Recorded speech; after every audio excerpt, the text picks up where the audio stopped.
જય વસાવડા અને પ્લેનેટ જેવી YouTube channel એટલે અલગ અલગ વિષયોનો ખજાનો. તો બસ સબસ્ક્રાઈબ કરો અને જલસા કરો.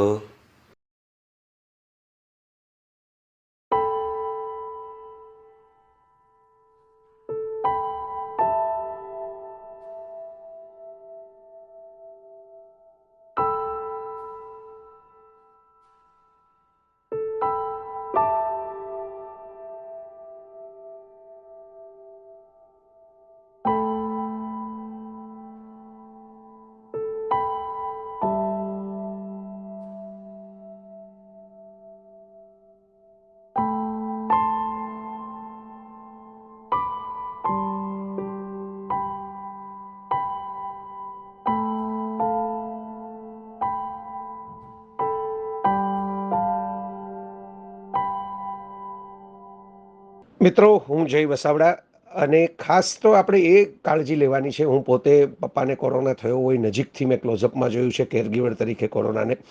એટલે અફવાઓ ઉપર ધ્યાન ના આપીએ. ઘણા લોકો બહુ બધા જાત જાતના લોજિક લગાડતા હોય છે કે કોરોનાનું અસ્તિત્વ જ નથી, કોરોના છે નહીં, કોરોના એમ થતો નથી. આ ઓવર કોન્ફિડન્સ છે, આ મૂર્ખાઈ છે. જેમને થાય, જેમણે ઘરના સ્વજનો ગુમાવ્યા છે, જેમણે હોસ્પિટલની દોડાદોડી કરીને હેરાન પરેશાન થયા છે, એમને પૂછો તો ખબર પડે, એમના અનુભવો જાણો તો ખબર પડે કે કેવી મુશ્કેલી સર્જાય છે થાય ત્યારે. હા, એવું ખરું કે કોરોના વાયરસ છે એટલે એક સાથે બધાને થાય એવું જરૂરી નથી. સાદું લોજિક લગાડો કે શીતળાનો વાયરસ પણ જ્યારે જોર કરતો હતો ત્યારે કંઈ બધાય શીળીના ચાઠાવાળા ચહેરાઓ તમને જોવા મળતા હતા? બને નહીં એવું. એચઆઈવીનો વાયરસ છે, એઇડ્સનો, કેટલા વખતથી અત્યારે ચાલે છે એચઆઈવી એઇડ્સનું, તો કંઈ બધાને એઇડ્સ થઈ જાય છે? કેટલા બધા શારીરિક સંબંધો બાંધતા હોય એને કારણે કે બધા શારીરિક સંબંધથી એઇડ્સ નથી થતો. એવું દરેક રોગ માટે હોય છે. તમે ચેપી રોગ માટે પણ ગણો તો હોય છે. એટલે બધાને કંઈ મેલેરિયાના દર્દીની બાજુમાં સૂઈને સીધો મેલેરિયા થઈ જાય એવું જરૂરી નથી હોતું. દરેકની બોડી સિસ્ટમ અલગ હોય, રોગપ્રતિકારક શક્તિ અલગ હોય. આનું એક સાયન્સ છે. મેં પણ ઘણું બધું રિસર્ચ કરીને ખૂબ બધા આર્ટિકલ્સ લખ્યા છે આ છેલ્લા 1 વર્ષની અંદર. વાયરસ ઉપરના, વેક્સિન ઉપરના. વેક્સિન પણ એક સાયન્સ છે, બહુ જૂનું સાયન્સ છે. વેક્સિન લેવી જ જોઈએ, વેક્સિન લેવાથી ટાળવું ન જોઈએ. અને અત્યારે ભલે થોડીક ઉતાવળે તૈયાર થયેલી છે, પણ બને એટલી ઝડપથી એ જે ઉકેલ છે એની નાની મોટી સાઈડ ઇફેક્ટ હોય તો વિચાર કરો કે તમે વેક્સિનની સાઈડ ઇફેક્ટની ચિંતા કરશો. પણ મોઢામાં ગુટકો ભરીને બેસીએ, આપણે મન ફાવે એવા વ્યસનો રાખીએ, સિગરેટો ફૂંકીએ, બીડી ફૂંકીએ, આડેધડ ખાઈએ, તળેલું ખાઈએ અને કસરત કર્યા વગર પડ્યા રહીએ, આ બધું જ કરીએ અને એ બધામાં આપણને હેલ્થનું રિસ્ક નથી આવતું. વેક્સિનમાં જો થોડું ઘણું હેલ્થનું રિસ્ક લાગે કે બીજી કોઈ બાબતમાં કોરોનાની દવામાં હેલ્થનું રિસ્ક લાગે તો આપણી આદતોમાં પણ હેલ્થના રિસ્ક હોય છે. એટલે આ બધી માથાકૂટમાં પડવાને બદલે મિત્રો, સૌથી મહત્વની વાત આ યાદ રાખો કે કોરોનાનું અસ્તિત્વ છે, પ્રમાણિત થયેલું છે, માઇક્રોસ્કોપમાં જોયેલું છે. ગાંડાઓ તો પૃથ્વી ઉપર એવાય છે, ભણેલા ગણેલા છે, દુનિયામાં છે, ભારતમાં જ છે એવું નથી કે જેમ કહેતા હોય કે માણસ ચંદ્ર ઉપર ગયો જ નથી, પૃથ્વી ગોળ નથી ને એ બધાની વાતો છે. એ અમુક પ્રકારના કોન્સ્પિરસી થિયરિસ્ટ કે સાયકિક લોકો હોય છે. માત્ર લોજિકથી આમાં કામ ન ચાલે. ફેક્ટ બેઝ વસ્તુ જોઈએ. એવિડન્સ છે આપણી પાસે, સામે દર્દીઓ દેખાય છે. હા, ફ્લૂ અને કોરોનાના લક્ષણો સરખા છે એટલે ખબર ન પડે. અને હવે તો નવા સ્ટ્રેન આવી ગયા, B.1.1.7, એ નવો સ્ટ્રેન છે બ્રિટનનો. પહેલા ચાઇનીઝ કરીને આપણે ઘણી બધી માથાકૂટ કરતા હતા, પછી તબલીગી કરીને માથાકૂટ કરતા હતા. હવે આ બધી લેબલો જૂના થઈ ગયા. તો આ વસ્તુ સમજવા જેવી છે મિત્રો કે કોરોનાનું અસ્તિત્વ છે. એવું લોજિક પણ ન લગાડતા કે જો કિસાન આંદોલનમાં કેમ નથી, બંગાળની ચૂંટણીઓની રેલીઓમાં ભીડ થાય છે કેમ નથી. અમુક જગ્યાએ ન પણ હોય, કોઈ ચેપી રોગવાળો માણસ અંદર ન દાખલ થયો હોય તો ન હોય, એ નસીબ. અને અમુક વખતે ટેસ્ટ ન થતા હોય. કુંભ મેળામાં આજે હું આ બોલું છું ત્યારે ટેસ્ટ થયા તો બીજે દિવસે જો 102 પોઝિટિવ આવ્યા, પણ બધાના ટેસ્ટ થયા તો હજારોની ભીડ છે. તો હવે બધાના ટેસ્ટ કરવા શક્ય નથી એવું તંત્ર જ કહી દીધું, શાસકોએ જ કહી દીધું કે ભાઈ રોકવાય શક્ય નથી. તો આવી મુશ્કેલીઓ થતી હોય, પણ પછી કોઈ મેચ કે આવી રીતે કોઈ મેળાવડાની અંદર માણસ બહાર જાહેર સભામાં થાય, ત્યાંથી પોતાને ઘરે જાય અને બીજા કોઈને ત્યાં ન થયો હોય તો પોતાની ઘરે પોતાના ગામમાં ફેલાવતા જાય, એવું પણ થાય. પોતાને ન દેખાય લક્ષણો પણ બીજાને આપી દે, એવું પણ થાય. એટલે આ સમજવા જેવી વાતો છે. અને એમાં જ એટલે આપણે સ્વયંભૂ બને ત્યાં લગી ઘરમાં રહેવાનું. મને પણ આર્થિક મુશ્કેલીઓ છે, મારે તો જિંદગી જેવી છે, કારકિર્દી એવી છે કે જે જાહેર જીવનની હોય, પણ ઘરમાં રહેવાનું મેં સ્વીકારેલું છે. એટલે આ ધ્યાન રાખો મિત્રો, તમને બધાને અંગત વિનંતી છે. બીજી સપોર્ટિવ ટ્રીટમેન્ટ જે હોય એ બધી તમને જેમ ઠીક પડે એમ, એમાં કોઈ સાઈડ ઇફેક્ટ ન હોય ત્યાં સુધી વાંધો નથી, પણ એ સપોર્ટિવ ટ્રીટમેન્ટ છે, મેઇન સ્ટ્રીમ ટ્રીટમેન્ટ નથી. એ આડા અવળા રસ્તા શેરીઓ છે, મુખ્ય ધોરીમાર્ગ નથી. એટલે એ બધું એક વખત ડૉક્ટરી સલાહ વગર, કોવિડ પેશન્ટ થઈ ગયા હો પછી તો ડૉક્ટરી સલાહ વગર આગળ વધવું જ નહીં એવી ટ્રીટમેન્ટની અંદર. બાકી નાની મોટી જે લીધા કરો એ, અને હું તો બહુ સ્પષ્ટ જાહેરમાં લખી જ ચૂક્યો છું કે જે લોકો આવા દાવા કરે છે કે આ વેક્સિન તૂત છે, કોરોના તૂત છે, અને કેટલાક તો એવા ઊંટ વૈદો હોય છે કે ભાઈ કોઈ આયુર્વેદના નામે, કોઈ હોમિયોપેથીના નામે, કોઈ દેશી વૈદ્યના નામે, કોઈ પોતાને મળેલા ચમત્કારિક બલાના નામે એવું કહ્યા કરે છે કે ભાઈ આમ મટી જાય, આમ મટી જાય, અમે મટાડી દીધા છે. આવી રીતે સાયન્ટિફિક સર્વે ન થાય. એક જ સાથે પહેલાં તો આ ક્લિનિકલ ટ્રાયલ શું ચીજ છે કે એક સાથે અજમાવવામાં આવે હજાર જણા ઉપર, પછી એકાદ બે તો અમને મટી જાય.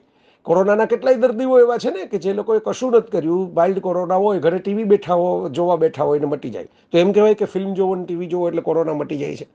એટલે આ કાગને બેસવું ને ડાળને પડવું ટાઈપની લાકડે માકડું વળગાડીને લોજિકથી બેથી કરેલી થિયરીઓ છે.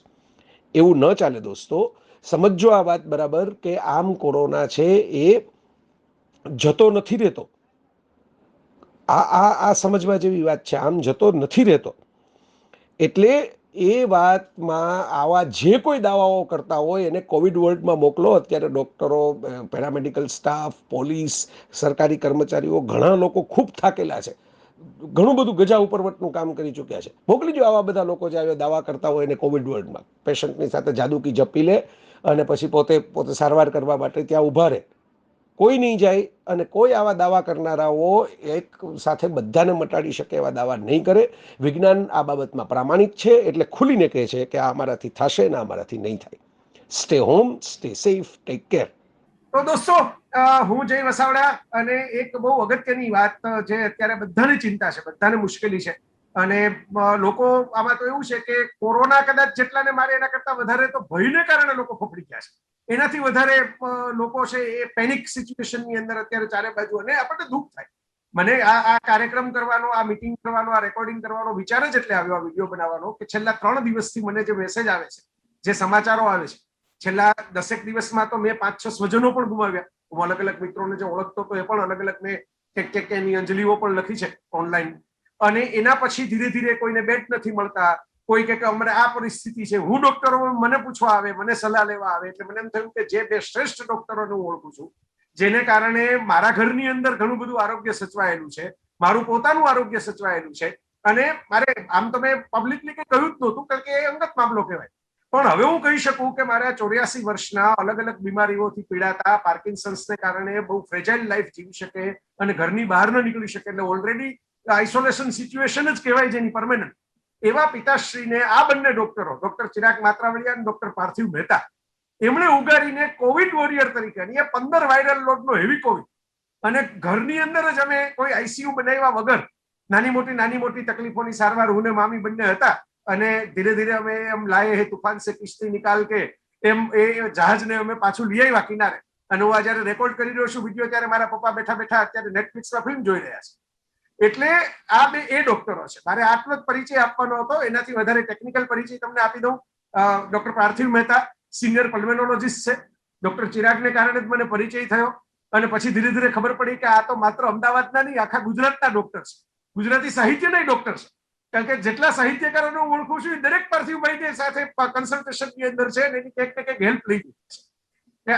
એ લેવલના ડોક્ટર છે પાર્થિવભાઈ, અને બહુ જ ઉત્તમ પલ્મોનોલોજીસ્ટ. એટલે ઘણા લોકોના ટર્મ ખબર ના હોય તો ફેફસાના નિષ્ણાત, એટલે અત્યારે તો જેમને ચેઝ કરવાના હોય, જેમની પાછળ દોડવાનું હોય, એ કે જેમને આખી જિંદગી જ વીતી છે ફેફસા બાબત, અને બહુ જ હાઈ ક્વોલિફાઈડ ડોક્ટર તરીકે એમણે અમદાવાદની અંદર પોતાની મહેતા હોસ્પિટલમાં સેવાઓ આપે છે, અને એની સાથે બીજી અનેક હોસ્પિટલમાં ઇન્ક્લુડિંગ ગવર્મેન્ટ એન્ટિટીઝ સેવાઓ આપે છે. એની સાથે પારકી છઠ્ઠીના જાગતા લેવો કાઠિયાવાડી શબ્દ છે, એટલે પાર્થિવભાઈ કાયમ જાગતા જ હોય છે આવી રીતે બધાને કંઈક ને કંઈક મદદ કરવા માટે. પોતે બહુ સારા વિડીયો બનાવે છે.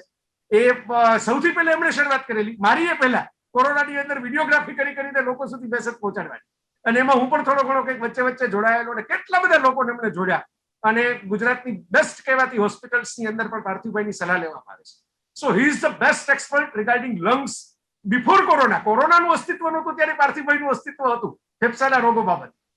Doctor Chirag Matravadiya, my very dear friend, family friend, અને ફેમિલી જ કહી શકું. ફેમિલી ફ્રેન્ડમાં પણ વચ્ચે એક અંતર આવે, ફ્રેન્ડ વાળું. આ તો ફેમિલી જ છે ચિરાગ તો.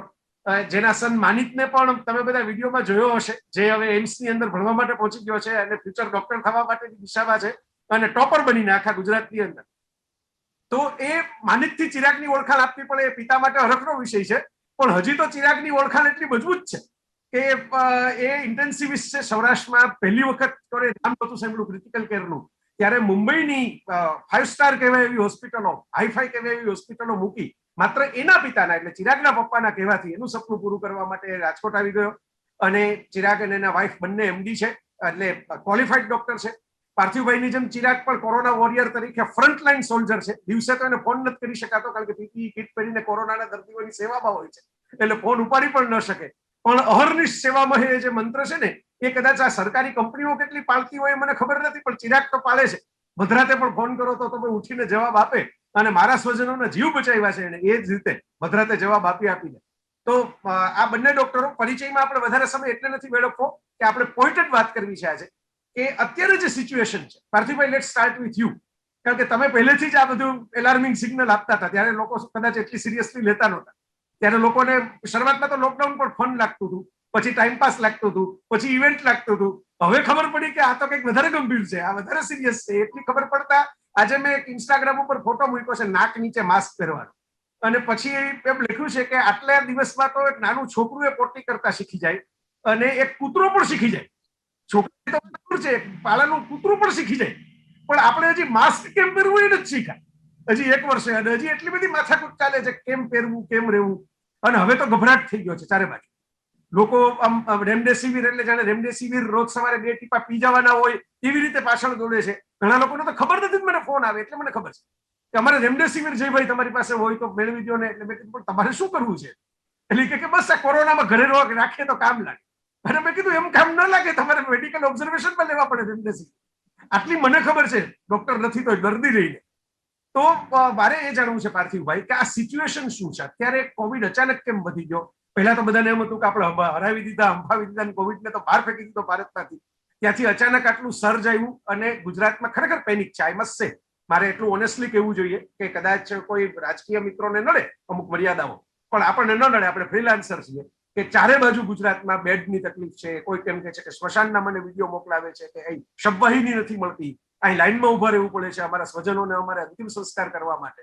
એટલે ભયાનક વાતાવરણ લાગે, હોરર ફિલ્મ જેવું, કોઈ ડિઝાસ્ટર ફિલ્મ જેવું વાતાવરણ લાગે. What is this? This is typical COVID blast. કોઈ પણ હિંસક પ્રાણી હોય ને, એ હિંસક પ્રાણી હુમલો કરતા પહેલા 2 ડગલા પાછું જાય. એ વાઘ હોય, દીપડો હોય, વરુ હોય, શિયાળ હોય, અને પછી મોટો જમ્પ મારીને હુમલો કરે. ઓક્ટોબર મહિનાના મધ્યમાં જ્યારે આપણે ભારતના કોટ અનકોટ મેક્સિમમ નંબર ઉપર જે 1 લાખની નજીક હતા, અને ત્યાંથી આપણે એ ઢાળ ઉતરતા 12મી ફેબ્રુઆરીએ 9000 ઉપર આવ્યા. એટલે 4 મહિનામાં જે આપણે ઢાળ ઉતર્યા એ હજી 12 એપ્રિલ આવી નથી. આપણે 9 દુ 18 દુ 36 દુ 72 દુ 144 પહોંચી ગયા. એટલે 9 દુ 18 દુ 36 દુ 72 દુ 144, એટલે આપણે 5 વખત ટિપિકલ ડબલિંગ કરવા ઉપર આવ્યા. અને એ 5 વખતનું ડબલિંગ 50 કે 55 દિવસમાં થયું. અને છેલ્લા ડબલિંગના આંકડા તો ચિરાગભાઈ પણ આમાં ખૂબ જોડાયેલા છે અને જોઈ રહ્યા છે. 7 દિવસની અંદર આપણે ડબલિંગ કરી રહ્યા છીએ. એક વખત આપણે આંખે એવી પટ્ટી બાંધતા હતા, ધૃતરાષ્ટ્ર થતા હતા કે ડબલિંગનો ટાઈમ વધી ગયો એટલે આપણે કંટ્રોલમાં આવી ગયો. એક સમયે આપણે એવું પણ માનતા હતા કે ફક્ત કુટુંબમાં એક જ જણાને લાગે છે, બીજા બધાને નથી થતો. હવે આપણે એ બધી માન્યતાઓ ભૂલી જવી પડશે, કારણ કે આ વાયરસે પોતાનું જાતનું અસ્તિત્વ ટકાવી રાખવા માટે દરેક જીવ માત્રનો, સજીવનો નિયમ છે ટુ સર્વાઈવ. અને ટુ સર્વાઈવ અગેન્સ્ટ એની ઓડ, કોઈ પણ વિસંગત પરિસ્થિતિઓની સામે સર્વાઈવ થવા માટે કોઈ પણ સજીવ પોતાનું માળખું બદલી શકે છે, પોતાના ગુણધર્મો બદલી શકે છે, અને એ બદલવા માટેની ક્રિયા છે ને 20 થી 25 પેઢીઓ સુધી ચાલે. કદાચ ન કરે નારાયણને પૃથ્વી ઉપરથી ઇલેક્ટ્રિસિટી જતી રહે તો આપણી 25મી પેઢી એવી અવતરે કે જેને ઇલેક્ટ્રિસિટી ન હોય તો કઈ ફરક નથી પડતો, ન પરસેવો થઈને ઠંડી લાગે, ન કઈ જરૂર પડે, પણ ત્યાં સુધી તો આપણને થોડી થોડી તકલીફ એડેપ્ટેબિલિટીમાં લાગશે. તો આ વાયરસને 25 પેઢી કરતા બહુ સમય લાગતો નથી, એટલે it learns to adapt to adversities and it learns to spread faster. હવે અત્યારે જે શીખ્યો છે એ ફાસ્ટર સ્પ્રેડ શીખ્યો છે. કુટુંબમાં એકને આવે એટલે બાકીનાને આવે જ છે. નાના બાળકોને નતો આવતો એ ગયા વર્ષનું આપણું ભણાવવાનું બધું ભૂલી જવાનું, હવે નાના બાળકો સુધી પણ એ પહોંચ્યો છે. અને એની સાથે સાથે આ જે કંઈ પણ થઈ રહ્યું છે એમાં આ બ્લાસ્ટમાં કદાચ આપણે આપણી પોતાની જ કરેલી ભૂલો આપણને હવે વાગીને અડકે છે. તમે જે કહ્યું ને કે મોઢાની ચડ્ડી, નાક અને મોઢાની ચડ્ડી આવે, એ ચડ્ડીને નીચે ઉતારીને ફરતા હોય તો પછી એ ચડ્ડી નીચી હોય તો આપણું જે કંઈ પણ પ્રદર્શિત થતું હોય એમાંથી એ વાયરસ ઘૂસવાનો છે, કારણ કે એને રસ્તો જ જોઈએ છે. અને ખતરનાક વાયરસને સાબુ હરાવી દે છે પણ આપણે એનો ઉપયોગ નથી કરવો, કારણ કે આપણે સાબુ ઘસી નાખી છે. આપણે આપણી સાબુને ઘસીને આ સાબુનો હાથ નથી વાપરતા, નથી સોશિયલ ડિસ્ટન્સિંગ માને આપણે કોઈને બાનાબાજીમાં નથી જવું. મારા તમારામાંથી કોઈને પણ ગળાથ સમ દઈને એમ નતું કીધું કે તને માતાજીની આડી આવશે જો તું સરખી સભામાં નહીં જા, તું ચૂંટણી સભામાં નહીં જા, તું મેચ જોવા નહીં જા. એટલે કોઈ રાઈટ, એટલે આપણે ટોળા ભેગા કરવા એ આપણો જન્મસિદ્ધ અધિકાર. ટેકનિકલ એક્સપર્ટ્સે આપેલી બધી જ સલાહોને અવગણવી, તુચ્છ ગણવી, નગણ્ય ગણવી, વોટ્સએપ અને ગૂગલ યુનિવર્સિટીના પીએચડી થઈને ગેલ કરાવે એવા બધા જ મેસેજીસને ફોરવર્ડ કરવા, પણ તમારા કે ચિરાગભાઈ કે બીજા અન્ય જેટલા પણ વોરિયર્સ છે એમના સાચી માહિતી આપતા મેસેજીસને ન ગણ્ય ગણીને મૂકી રાખવા, આ બધું જ એમાં આવે છે. એટલે કોરોના વિસ્ફોટ ફોર શ્યોર જે આપણે ઢાળ ચડી રહ્યા છીએ એ ઢાળને આપણે ઉતરવાનો એટલો જ સમય આપવો પડશે. એટલે આપણે જો 90,000, 98,000, 1 લાખ વાળો જે ઢાળે ચડે ત્યાંથી ઉતરતા 4 મહિના થયા તો કદાચ ભગવાન એકદમ દયાળુ થઈ જાય અને અત્યારે 15મી એપ્રિલે જ ઢાળ ચડવાનું બંધ થાય તો હજી એ ઢાળ ઉતરતા બીજા 4 થી 6 મહિના તો થશે જ, એવી એક સામાન્ય માન્યતાઓ પણ છે અને સમય જ આપણને કહેશે. પણ આ મુદ્દે કદાચ ચિરાગભાઈ વધુ કોન્ટ્રીબ્યુટ કરી શકશે હું જાણું છું. યસ, આમાં કઈ એવું નથી કે ચિરાગને જુદો સવાલ, પાર્થિવભાઈને જુદો સવાલ, બંનેને કોમન સવાલ જ છે. એટલે ચિરાગ તારા પણ અનુભવો હોય, વ્યૂ હોય, કદાચ ચિરાગ યસ જોઈન. ચિરાગ સંભળાય છે બરાબર? Are you getting? હા, આવે છે. Just 1 minute. Yes, okay. હા, તું સેટ કર ત્યાં સુધીમાં પાર્થિવભાઈ તમને એક ક્વિક ક્વેશ્ચન પૂછી લઉં. What about vaccination? કારણ કે આ બંને સવાલના જવાબ ચિરાગ તો આપશે. ચિરાગે તો વેક્સિન પણ લીધી અને ઇમ્યુનિટી ડેવલપ કરીને ફોટો પણ મૂકી દીધો હતો એનો કે મારા કાઉન્ટ આટલા થઈ ગયા છે એન્ટીબોડીઝના. તો તમે જે વાત કરી 4-6 મહિના આપણે કાઢવાના છે, એટલે પહેલો જે આપણો બેઝિક સવાલ કે અત્યારે શું થઈ રહ્યું છે, વોટ ઇઝ અરાઉન્ડ, એ પણ ચિરાગનો સવાલ છે. અને મીનવાઇલ ચિરાગ સેટ કરે એનો ત્યાં સુધીમાં હું તમને બીજો સવાલ પણ પૂછી જ લઉં, પછી બંને સવાલના આપણે ચિરાગ પાસેથી જવાબ સાંભળી લઈએ. કે વેક્સિનેશન એટલે સંતુલિત ચેપ, કંટ્રોલ્ડ ચેપ. થોડીક સાદી અવળી ભાષામાં કહીએ તો નપુંસક વાયરસોને શરીરમાં ઘુસાડવામાં આવે અને ફક્ત એને એવું કહેવામાં આવે કે આ શરીરના જે રોગ પ્રતિકારક દ્રવ્ય બનાવનાર યંત્ર છે કે જે આપણે ગોફણને ગિલોલ બનાવતા હોઈએ, કોઈ આપણી ઉપર હુમલો કરવા હોય તેને મારે, એ યંત્રને ઉત્તેજિત તું કરી આવ. એટલે એ વાયરસ 2 ના 4, 8, 16 ન થાય, ચેપ ન લગાડે, પણ આપણા એ તંત્રને ઉત્તેજિત કરી આપે. એટલે ભવિષ્યમાં જ્યારે એ હિંસક વાયરસ આપણી ઉપર આવે ત્યારે એ વાયરસ આવે ત્યારે આપણી ગોફણો તૈયાર હોય ને આપણે એને છોડવા માંડીએ. હવે આ જે નપુંસક વાયરસો જ્યારે પણ આપણા શરીરમાં મૂકવામાં આવે છે ત્યારે એ મૂકે ત્યારે કયા લોકોને વધુ મદદ કરશે, કયા લોકોમાં ઓછી મદદ થશે, કયા લોકોમાં એની અસર જ નહીં થાય, કયા લોકોમાં સંભવિત કેટલી આડઅસર થશે અને જાન લેવા પણ આડઅસરો કેટલામાં થશે, એની એક લાંબી પ્રોસેસ હોય છે જે મિનિમમ 5 થી 10 વર્ષ સુધી થતી હોય છે. અભૂતપૂર્વ મહામારી છે અને જ્યારે પણ એના ઇનિશિયલ સ્ટેજમાં અને વાયરસ પ્રોડક્શનની જેમ એક આખી સિસ્ટમ છે બહુ ઝડપી થઈ ગઈ છે. એટલે પ્રોડક્શન પછીની જે એની ચકાસણીનું જે છે જેને આપણે ક્લિનિકલ રિસર્ચ કહીએ, ક્લિનિકલ રિસર્ચ કહીશ, ટ્રાયલ્સ નહીં, કારણ કે ટ્રાયલ એક શબ્દ એવો છે એટલે લોકો અખતરામાં સમજી લેતા હોય છે. વેલ કંટ્રોલ્ડ ક્લિનિકલ રિસર્ચ કહીએ, એમાંથી જે માહિતીઓ આ બધી મળતી હોય એમાંથી ઇનિશિયલ માહિતીને આધારભૂત ગણીને જાન બચાવવા માટે out of the way emergency usage માટે આપણને આપવામાં આવે. અને જ્યારે અપાય ત્યારે આપણી આગળ એટલી માહિતી છે કે 1 લાખ દર્દીઓને આપીએ તો કદાચ જાન લેવા કોઈ પણ આડઅસર, ફક્ત વાયરસને લીધે થઈ કે વેક્સિનને લીધે થઈ કે કદાચ એમને પણ થઈ, કાગનું બેસવું ને ડાળનું પડવું થયું, તો પણ 160 જેટલા કિસ્સાઓમાં, 60 થી 70 જેટલા કિસ્સાઓમાં એ કદાચ એવી જોવા મળી. પોસ્ટમોર્ટમથી એ પુરવાર થયું કે નહીં એ બધી યુનિવર્સિટી ઉપર ચાલતું હોય છે, એમાં આપણે પડવું નથી.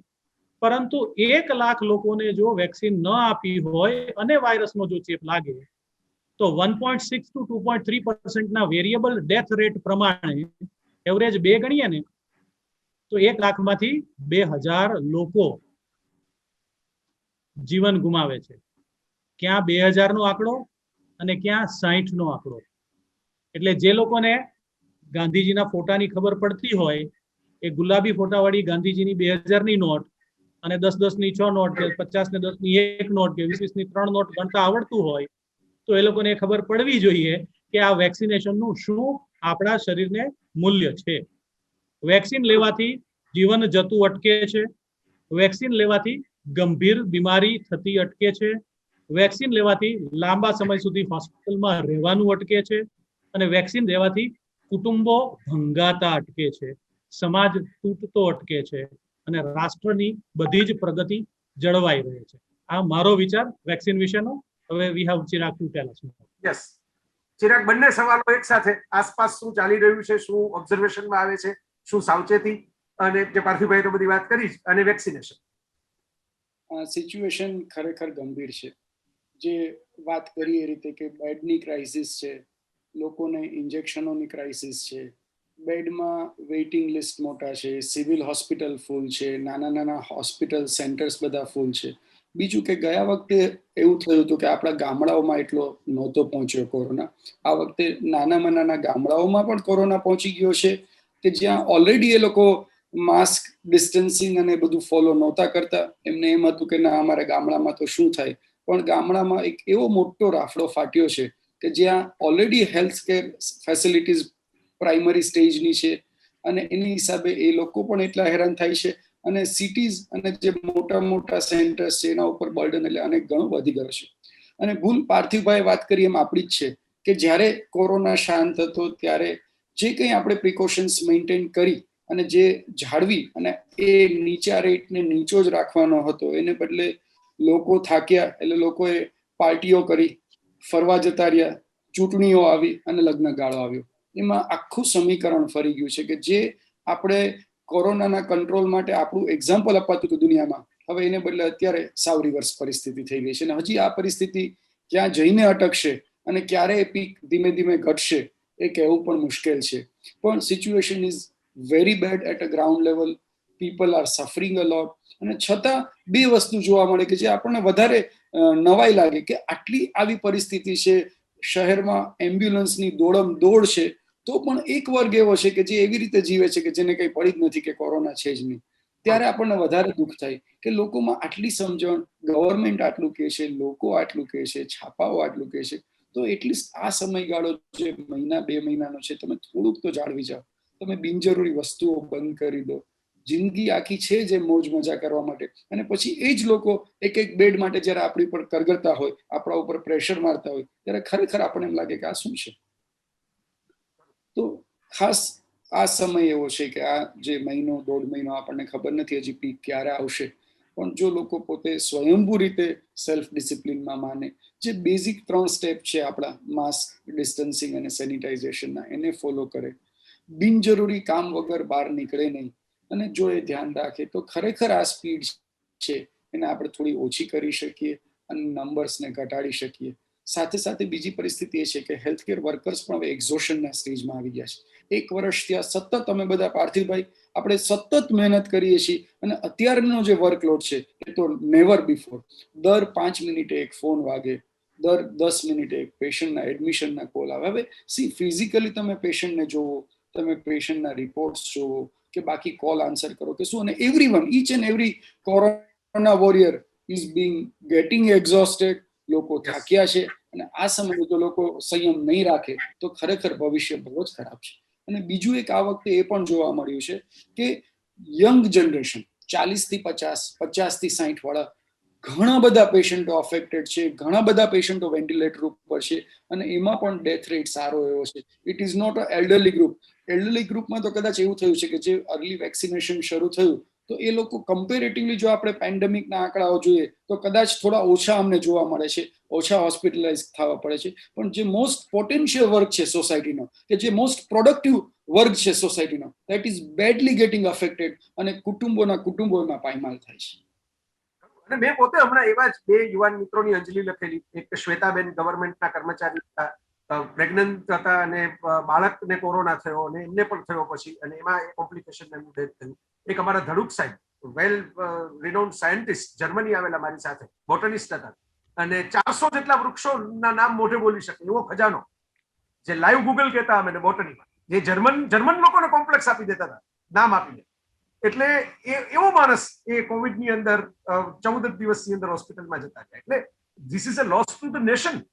આવા યુવાન માણસો જતા રહે એટલે પોટેન્શિયલ 30 વર્ષ એ જે એમના કુટુંબ માટે અને દેશ માટે કે માનવજાત માટે જે કરી શકતા તે શક્યતાઓ પણ જતી રહી એમની સાથે.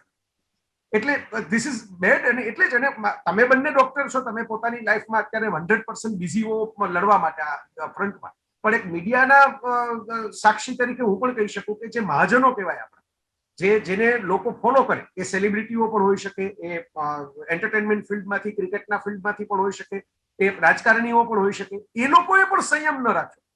એટલે ભગવદ્ ગીતામાં જેમ કહ્યું છે કે લોકો મહાજનોનું અનુકરણ કરે, તો એ લોકોએ પોતે જ એટલા બેફામ થઈ ગયા કે પબ્લિકને એમ થયું કે જો આવડા મોટા મોટા માણસો બધું કરે છે તો આપણે કરી શકીએ. આ જો ચૂંટણીની રેલી કાઢે તો આપણે આપણા લગ્નમાં જન્મદિવસની પાર્ટી કરવામાં શું વાંધો. અને આઈ મસ્ટ સે કે ચિરાગ ઇઝ ધ ફ્રેન્ડ, કે જે મેં એવું વિચારીને 1-2 વખત બહાર નીકળો તો ચિરાગે મને ટોકીને ઘરે બેસાડી દીધો પાછો, કે ના ના આપણે આ નથી કરવાનું. અને એ લોકો તો ભલે બધા આમંત્રણો આપે, પણ આપણે હવે આમંત્રણો કઈ અત્યારે સ્વીકારવાની જરૂર નથી. ભલે એમાં આર્થિક આવક ઓછી થાય, ભલે થોડુંક સહન કરવું પડે. અને મને તો એને સૂચના આપેલી છે કે અજાણ્યા માણસો સાથે બેસો ત્યારે એની તમારે બેયના મોઢા ઉપર માસ્ક હોવું જોઈએ વાત કરતી વખતે. આ બેઝિક સૂચના છે જેનું પાલન આપણે નથી કરતા. પણ ચિરાગ, વેક્સિનેશન વિશે તારો પણ એક અનુભવ છે. પાર્થિવભાઈ બહુ સરસ રીતે ડિફાઇન કરી દીધું વેક્સિન શું છે. પણ વેક્સિન ડ્રાઈવ, કારણ કે હમણાં અદાર પૂનાવાલાએ એ પણ કહ્યું કે પૂરી થઈ એટલો સ્ટોક નથી, અને આપણે તો 2 જ વેક્સિન ઉપર રમવાનું છે અત્યારે. હજી 3જી વેક્સિન કદાચ આવે ભારતની. બહારની વેક્સિન તો આપણે અત્યારે મંજૂરી છે નહીં. અમુક વેક્સિનો આપણી બહાર પહેલા જતી રહી, હવે આપણે બંધ કરીએ છીએ અત્યારે બહાર મોકલવાનું. તો વેક્સિનેશન માટે ઘણા લોકોને ડાઉટ છે કે કરાય નહીં, મરી જવાય. બ્લડ ક્લોટિંગ વિશે ફાહિમ યુનુસ નામના અમેરિકાના ડોક્ટરે હમણાં સરસ વાત મૂકેલી કે ભાઈ એના કરતા વધારે તો એક્સિડન્ટનો તમારી પાસે ખતરો છે. તમને વેક્સિનથી બ્લડ ક્લોટિંગ થાય એના કરતા તમે એક્સિડન્ટથી વહેલા જતા રહેશો. કાઉન્ટની રીતે જુઓ તો પોસિબિલિટી એક્સિડન્ટમાં મરી જવાની વધારે છે ક્લોટિંગ કરતા. એટલે મેં પોતે પણ 1 ડોઝ લઈ લીધો છે. મારા કુટુંબમાં જે લોકો એલિજિબલ હતા એમણે પણ લઈ લીધો છે. હું નિખાલસતાથી કહું છું એટલે કે બીજા લોકોને ખ્યાલ આવે. ભલે ફોટો પડાવવા માટે નથી લીધો, પણ લેવો જોઈએ. તો ચિરાગ, શું કરવાનું છે? વેક્સિનેશન બહુ સારી વાત છે કે વેક્સિન પહોંચી ડ્રાઈવ વળે. જેટલી આપણી એટલે વેક્સિન ડ્રાઈવ જેટલી વધારે સ્ટ્રોંગ, જેટલી વધારે ફાસ્ટ થશે, એટલું પ્રોટેક્શન આપણને બધાને અને સમાજને વધારે મળશે. અને એનું એક એક્ઝામ્પલ અત્યારે હું એ કહું કે અત્યારે જે નંબર ઓફ કેસીસ અમે જોઈએ છીએ તો એમાં સિંગલ ડોઝ લીધેલા હજી પેશન્ટ્સ અમને ઘણા જોવા મળે છે. પણ જે લોકોએ 2 ડોઝ લઈ લીધા છે એને પાર્થિવભાઈએ કીધું એમ કે એ લોકોને હોસ્પિટલાઇઝ થવું પડે એવું નથી થતું. રેર કેસમાં એડમિટ થયા હોય તો એ પોતાના ફિયરના હિસાબે થયા હોય, પોતાના સેલ્ફ પેલા માટે થઈને થયા હોય કે ના મને આટલું 5 દિવસ રેમડેસિવિર લઈ લેવા છે, મારું ડી ડાયમર આટલું હાઈ છે ને તો હું હોસ્પિટલમાં આવું. પણ એ પણ 1-2 આંગળીને વેઢે ગણાય એટલા એક્ઝામ્પલ છે. બાકી જે લોકોએ 2 ડોઝ લીધા છે એને સિરિયસ કોરોના થયો જ નથી, એમને હોસ્પિટલાઇઝ થવું જ નથી પડ્યું. હવે આ વેક્સિનની ડ્રાઈવ જેટલી ફાસ્ટ, જેટલી વધારે લોકોને, જેટલા પોપ્યુલેશનના માસ સુધી વહેલી પહોંચશે તો એટલું આપણને પ્રોટેક્શન મળશે. અને સાથે સાથે જે અત્યારે આપણે ડેથ રેટ, હોસ્પિટલાઇઝેશન રેશિયો અને જે ઇલ હેલ્થનું પ્રમાણ જે વધ્યું છે સમાજમાં, એ બધું આપણે ઓછું કરી શકશું, અટકાવી શકશું અને પીક કરીને આપણે વહેલા સુધારા તરફ જઈ શકશું. પણ એમાં જે ગેરમાન્યતાઓ, વોટ્સઅપ યુનિવર્સિટી, અમુક ગેરજિમ્મેદાર લોકોના મીડિયાથી લઈને દરેક વસ્તુઓ, અને જે કંઈ ક્લોટિંગના કેસીસ છે, that is as you rightly said કે બહુ જ ઓછા છે. એટલા કેસીસ તો કદાચ વેક્સિન ન લીધા હોય એટલા લોકોમાં નેચરલી પણ થતા હશે, પણ બીકોઝ વેક્સિન લીધી છે એટલે આ રીતે પ્રકાશમાં આવ્યા છે. કે જે 60 કેસીસ છે ધારો કે, તો હવે એ તમે 20 મિલિયન લોકોમાં આપો તો એ વસ્તુ થવાની છે. આમનામ પણ એનાથી વધારે ઇન્સિડન્સીસ થાય છે ક્લોટિંગના. બ્રેઇન સ્ટ્રોકથી લઈ હાર્ટ એટેક ને બધા. તો એનાથી ગભરાઈ અને તમે એક આવી સારી પ્રોટેક્શનથી જો તમે દૂર રહો તો એ બિલકુલ યોગ્ય નથી, અને એના પરિણામો સમાજે ભોગવવા પડશે ને એની કિંમત પણ સમાજે ચૂકવવી પડશે. આ મુદ્દે જસ્ટ એક પોઈન્ટ એડ કરવો છે કે વેક્સિન ન લઈને જેટલા ઉપર પહોંચી ગયા છે ને એમાંનો કોઈ નીચે આવીને કહેતો નથી, કહી શકતો નથી કે ભાઈ સાહેબ વેક્સિન લઈ લે, મેં લીધી હોત તો હું બચી ગયો હોત. પહેલી વસ્તુ. અને બીજું important scientific data, United States has taken a drive to vaccinate everybody beyond 18 years. આપણા જેટલા મિત્ર મંડળ છે બધાએ ફૂલ ફેમિલી લીધી છે, અને એક તબક્કે વિશ્વમાં સૌથી વધુ કેસ જ્યાં આવતા હતા આપણા કરતા ખૂબ ઓછું ત્યાં જનસંખ્યા હોવા છતાં, પોપ્યુલેશન હોવા છતાં, અને એ જે ગ્રાફ એને ઉતરવાનું દોડવાનું શરૂ કર્યું ને, that is singly because only and because of vaccination, effective vaccination and en mass. કોઈને પણ કહેવું નથી પડતું કે વેક્સિન લેવા તમે આવો, ભાઈ સાહેબ બાપા નથી કરવું પડતું. they are making up queues in genuine way. એટલે આપણે એમ કહીએ કે અમારો ભવ્ય વારસો છે ને અમે બહુ શિસ્તબદ્ધ છે ને અમે, પણ એ ભવ્ય વારસો ને શિસ્તબદ્ધતા આપણે ક્યાંય દેખાડી નથી. એટલે જો એની એ વસ્તુ સ્થિતિ આપણે જો અહીંયા આવી હોય અને જો આપણે કરીએ તો આપણે એવું ગર્વ જો લેતા હોઈએ કે ભારત વિશ્વનો સૌથી વધુ યુવા ધન ધરાવતો દેશ અથવા તો average age is the youngest, then I would as a technical member or a person હું એવું ચોખ્ખું કહીશ કે કદાચ અત્યારે કોઈ 80 કે 82 વર્ષનું વેક્સિનેટ થવાનું રહી ગયું હોય તો એને નમ્રતાપૂર્વક વંદન કરીને તમે ઘરમાં રહેજો, પણ તમારા ઘરના 18, 25, 32, 40 વર્ષના કમાઉ યોગ્ય વ્યક્તિને વેક્સિનેટ પહેલા કરાવો.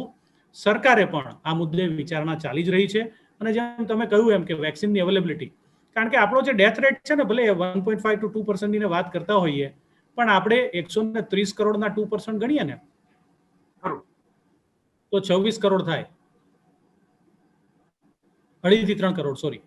તો એટલું બધું જે જનધન, અને એમાં જેમ ચિરાગભાઈએ જેન્યુઅનલી જે વાત મુદ્દો ઉઠાવ્યો છે બહુ જ સાચો છે કે અત્યારે નાવ ધ યંગસ્ટર્સ અને વર્કિંગ પોપ્યુલેશન, જીડીપી નું કોન્ટ્રીબ્યુટિંગ પોપ્યુલેશન અત્યારે અફેક્ટ થઈ રહ્યું છે. તો 2.5 કરોડમાં જીડીપી કોન્ટ્રીબ્યુટર્સ ધારો કે અડધા પણ હોય ને તો એની ઇમ્પેક્ટ 2024માં આવશે. અત્યારે કદાચ સીધી નહીં દેખાય. ભંગાયેલા કુટુંબો, ભંગાયેલા સોસાયટીઓ, સમાજો, ગામડાઓ, ઇકોનોમીની ઇફેક્ટ તો અત્યારે દેખાવા પણ લાગી છે લોકો, કારણ કે કામ કરનારા કમાનારા લોકો અચાનક જતા રહે ઘરમાંથી, અને આજ કોરોનાનું સરખી રીતે મેનેજમેન્ટ ન થાય એટલે કામ પણ બંધ થઈ જાય, લાંબા સમય સુધી કર્ફ્યુ ચાલુ રહે. હવે યુરોપના દેશોમાં લોકડાઉન ફરીથી પણ નખાયા, ફ્રાન્સમાં અત્યારે 3જું લોકડાઉન ચાલુ જ છે આ મિનિટે આપણે વાત કરીએ ત્યારે. તો આપણે ત્યાં હિંમત નથી થતી સરકારની, કારણ કે આર્થિક બાબતો નડે છે. હું તો નિખાલસ છું આ વાતમાં કે કરવું તો જોઈએ પણ કરી નથી શકાતું, કારણ કે લોકો હવે ભાંગી જાય. હવે પેટ્રોલ ડીઝલના ભાવ મરી ગયા છે મોંઘવારીને કારણે, તો ભવિષ્યમાં લોકડાઉન આવે તો માણસ ખાય શું? કારણ કે બહાર કેટલાય લોકો ભારતમાં તો એવા કુટુંબો છે ને કે જે બચત ઉપર નથી જીવી શકતા, રોજ બહાર નીકળે તો જ સાંજે ખીચડી ભેગા થાય એવી પરિસ્થિતિ છે. અને એક વખત આપણે પેલું જોયું કે લોકોને ચાલીને હિજરત કરવી પડે એવી પરિસ્થિતિ હોય છે, એ નવું મેનેજમેન્ટ ચાલુ થઈ જાય. એટલે એટલો ગૂંચવાડો થઈ ગયો છે કે કરવું હોય તો કરી ન શકાય. અત્યારે તમે કઈ કહેવા જતા હતા પાર્થિવ? હું એ જ કહેવા જઈ રહ્યો હતો કે લોકડાઉનની તમે જે વાત કરી, હમણાં જ કોઈ કે વોટ્સએપ યુનિવર્સિટીમાં મોકલ્યું છે, બહુ સારું ભારત માટે કહ્યું છે કે વિશ્વના બધા દેશોને એકઠા કરો, એમાં બ્રાઝિલ આવી ગયું, આખું યુરોપ આવી ગયું, અમેરિકા આવી ગયું, એના બરાબર ભારત છે. એટલે ભારતનું મેનેજમેન્ટ, ભારતનું એડમિનિસ્ટ્રેશન જો આટલા જુદા જુદા દેશોના એડમિનિસ્ટ્રેશન અને મેનેજમેન્ટને સરખાવીએ તો એક જ ટીમ કરી રહી છે, તો આપણે એને સેલ્યુટ સમાજે કરવી જોઈએ. 100% આપણે સેલ્યુટ કરીએ છીએ. પણ વિશ્વના બધા જ દેશોની જો એ સંખ્યા ગણીએ તો વિશ્વના જેટલા દેશોમાં લોકડાઉન મૂકવામાં આવેલું છે એટલા રાજ્યોને પણ અત્યારે જો they are the largest contributor, તો એમને લોકડાઉન થવું જોઈએ, અને એ લોકડાઉન કરવામાં આપણે દેશને બચાવી રહ્યા છીએ. I am not for lockdown, I am against lockdown in a genuine way. પણ જ્યારે લાતો કે ભૂત બાતો સે નહીં માનતે, તો જે ભાષા સમજે એને એ ભાષામાં જ સમજાવી શકાય. કાનમાં શીશુ રેડવું હોય તો રેડવું જ પડે, એના વગર મગજમાં કાણું ન પડે ને ત્યાં ન પહોંચે તો એમને એ જ ભાષા આપવી પડે. સોરી, આઈ મે લુક એ લિટલ હાર્શ, પણ આ અમારો અત્યારે જે છેલ્લા 1.5 વર્ષથી એક પણ દિવસની રજા લીધા વગર તૂટતા અસંખ્ય જગદીશ જગદંબાઓ અને ચિરાગભાઈ અને એમની ટીમ કેટલા બધા ડોક્ટરો એમને જે કહ્યું છે ખરી વાત છે. અત્યારે we are on the verge of fatigue. કોઈ પણ રબરને તાણતા જાઓ પછી તૂટે ને 2 ટુકડા થાય, પછી આ રબર કોઈ કામનું નહીં.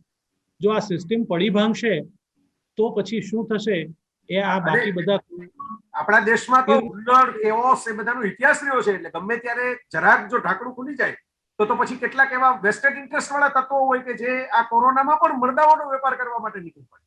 ઓલરેડી અમુક લોકોએ તો ચાલુ કર્યું જ છે અને અમુક લોકોને બીક પણ લાગે છે કે ભવિષ્યમાં આ થશે તો પછી પોલીસથી, શાસનથી, તંત્રથી કંટ્રોલ નહીં થાય.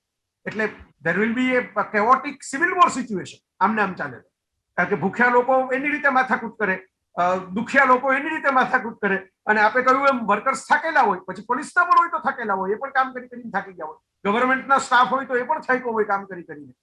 એટલે એ ટાળવા માટે તો આપણે મહેનત કરીએ છીએ કે આપણે લોકોને થોડી સમજણ આપીએ. તો એક સમજણનો મુદ્દો ચિરાગ એ પણ છે. એક મુદ્દો મારે એ પૂછવો છે કે બીઇંગ એ ડોક્ટર, કાર્તિકભાઈ આ બે સવાલ તમને બંનેને જ છે. હું ચિરાગ કહું તો તમને તો લાગુ પડી જ જાય ગમે ત્યારે આ વાત, કે જે અત્યારે પરિસ્થિતિ છે એની અંદર માણસોએ હોસ્પિટલાઇઝેશન ક્યારે કર્યું. કારણ કે હું 2-3 કિસ્સા કહું, જે મેં શરૂઆતમાં કહ્યું. લોકો એમ માને છે કે રેમડેસિવિરનો સ્ટોક ઘરે રાખવો જોઈએ. આજે જ મને એક ભણેલા ગણેલા મારા મિત્રએ એવું કહ્યું કે ઓક્સિજનનો બાટલો હું ઘરે લઈ આવ્યો, કોવિડ પોઝિટિવ છે.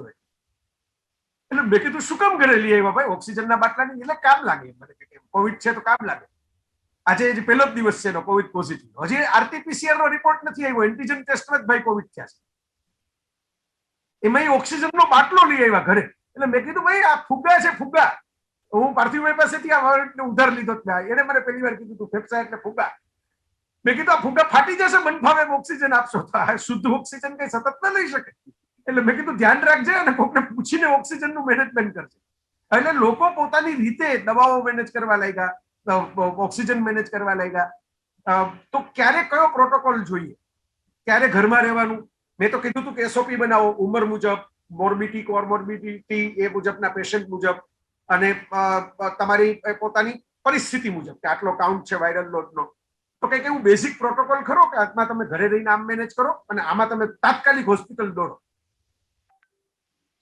બેઝિક દર્દી જે છે એનું એજ ગ્રુપ કયું છે. જો 60+ પેશન્ટ છે, સાથે સાથે કોમોર્બિડ કન્ડિશનમાં ડાયાબિટીસ છે, બ્લડ પ્રેશર છે, કે હાર્ટનો પ્રોબ્લેમ છે, કે કોઈ યંગ પેશન્ટ કે જેને શરૂઆતના સિમ્ટમ્સ બધાને મોટા ભાગે માઇલ્ડથી શરૂઆત થતી હોય છે, કે ભાઈ તાવ આવવો, શરદી થવી, ગળું દુખવું, માથું દુખવું કે નબળાઈ લાગવી. તો એમાં પેનિક થઈને કંઈ હોસ્પિટલમાં દોડવાની કે હોસ્પિટલાઇઝેશન થવા માટેની જરૂર નથી.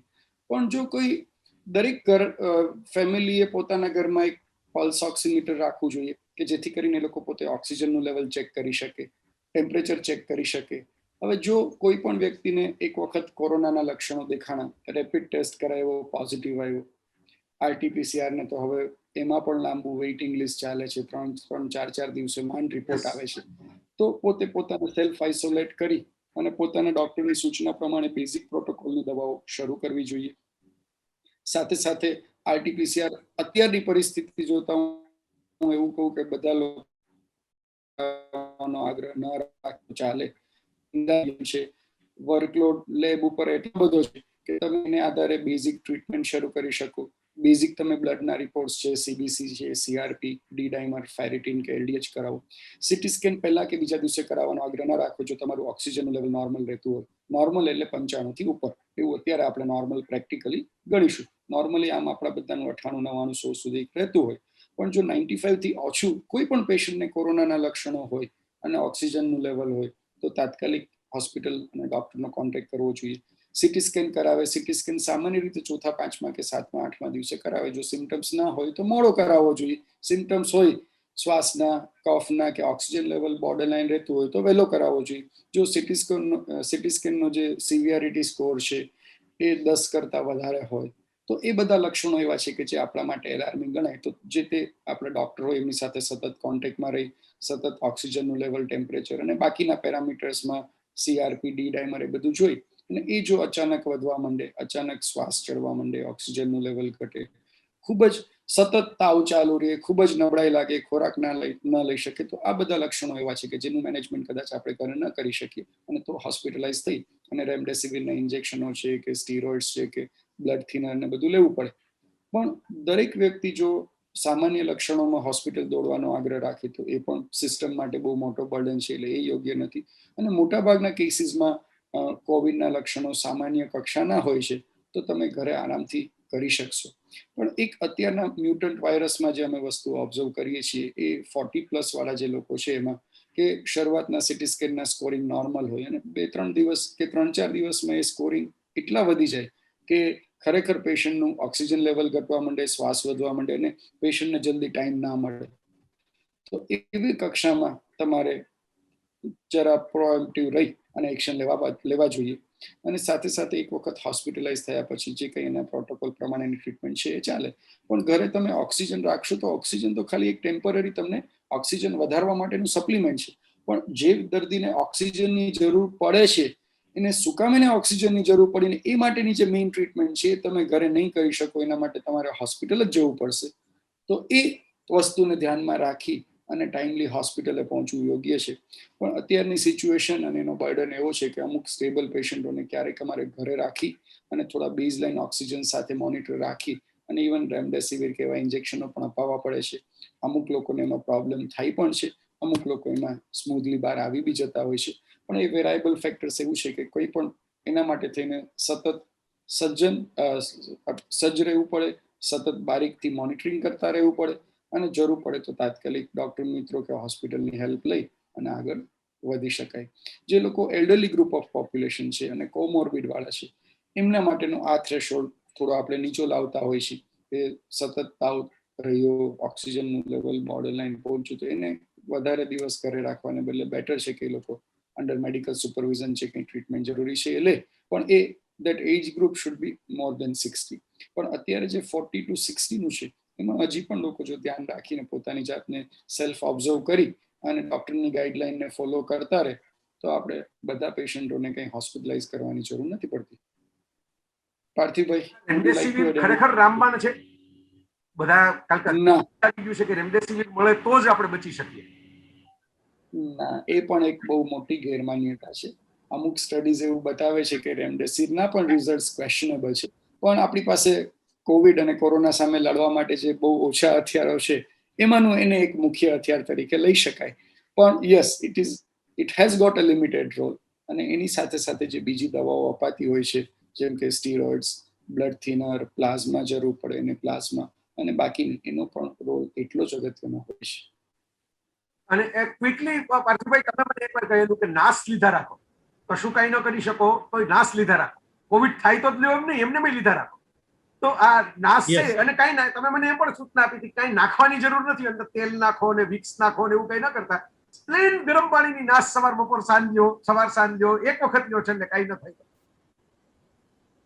અને મેં કેટલાક નુસ્ખાઓ તો સાંભળ્યા, હળદર વાળું દૂધ પીવો, બીટાડીનના ટીપા નાખો, મિથિલિન બ્લુ પીવો. પછી તો ધીરે ધીરે આની તો લાઈન જ આવવા લાગી અલગ અલગ પ્રકારના નુસ્ખાઓની. એટલે પછી સપોર્ટિવ ટ્રીટમેન્ટ તો મેં ઉકાળાઓની રેસીપી એકવાર કાઉન્ટ કરી હતી તો 96 જેટલી થઈ ગઈ. 96 રેસીપી ઓફ ઉકાળા. હું એની ઉપર જ આવવાનો હતો. Chirag, just to little tweak in excellent been, જે રીતે તે બધું મૂક્યું એકદમ તાદ્રશ્ય ચિત્રણ બધું આવી ગયું. હું ક્યાંક સ્ટ્રેટેજીમાં થોડોક ફેરફાર એ કરું છું કે જેને પણ રેપિડ ટેસ્ટ પોઝિટિવ આવે ને, શિંગદાણાનો ડબ્બો છે, આપણા ઘરે શિંગને ચણા હોય ને તો શિંગ વીણાઈ જાય અને પછી છેલ્લે તો અડધાથી નીચે રહે ત્યારે એમાં આપણે આમ ફિશિંગ કરવું પડે. એટલે જ્યારે શરૂઆતમાં શિંગ દાળિયાનો ડબ્બો હોય તો મુઠ્ઠો નાખો અને હાથમાં શિંગ આવે એનો મતલબ કે અંદર શિંગ છે જ. એટલે હું એવી સ્ટ્રેટેજી ડેફિનેટલી વિચારું છું કે જો રેપિડ ટેસ્ટ પોઝિટિવ આવ્યો તો ઇટ ઇઝ ઇમ્પ્લાઇડ કે એને સર્ટેન માત્રાથી વધુ માત્રામાં વાયરસ છે, because it's a crude not so sensitive test. એટલે આઈ વુડ સ્ટ્રોંગલી રેકમેન્ડ કે જે લોકો આપણું કીધું માનતા હોય કે ભાઈ સાહેબ આપણે RT-PCR કરાવવાની પાછળ દોડવાની જરૂર નથી જ. RT-PCRનો તમારો લોડના જે આંકડા 15, 16, 17, 18, 20, 25 જે કંઈ ગણીએ એ એવું છે કે વાયરસ અહીંયા બેઠા છે કે અંદર ઉતરી ગયા છે.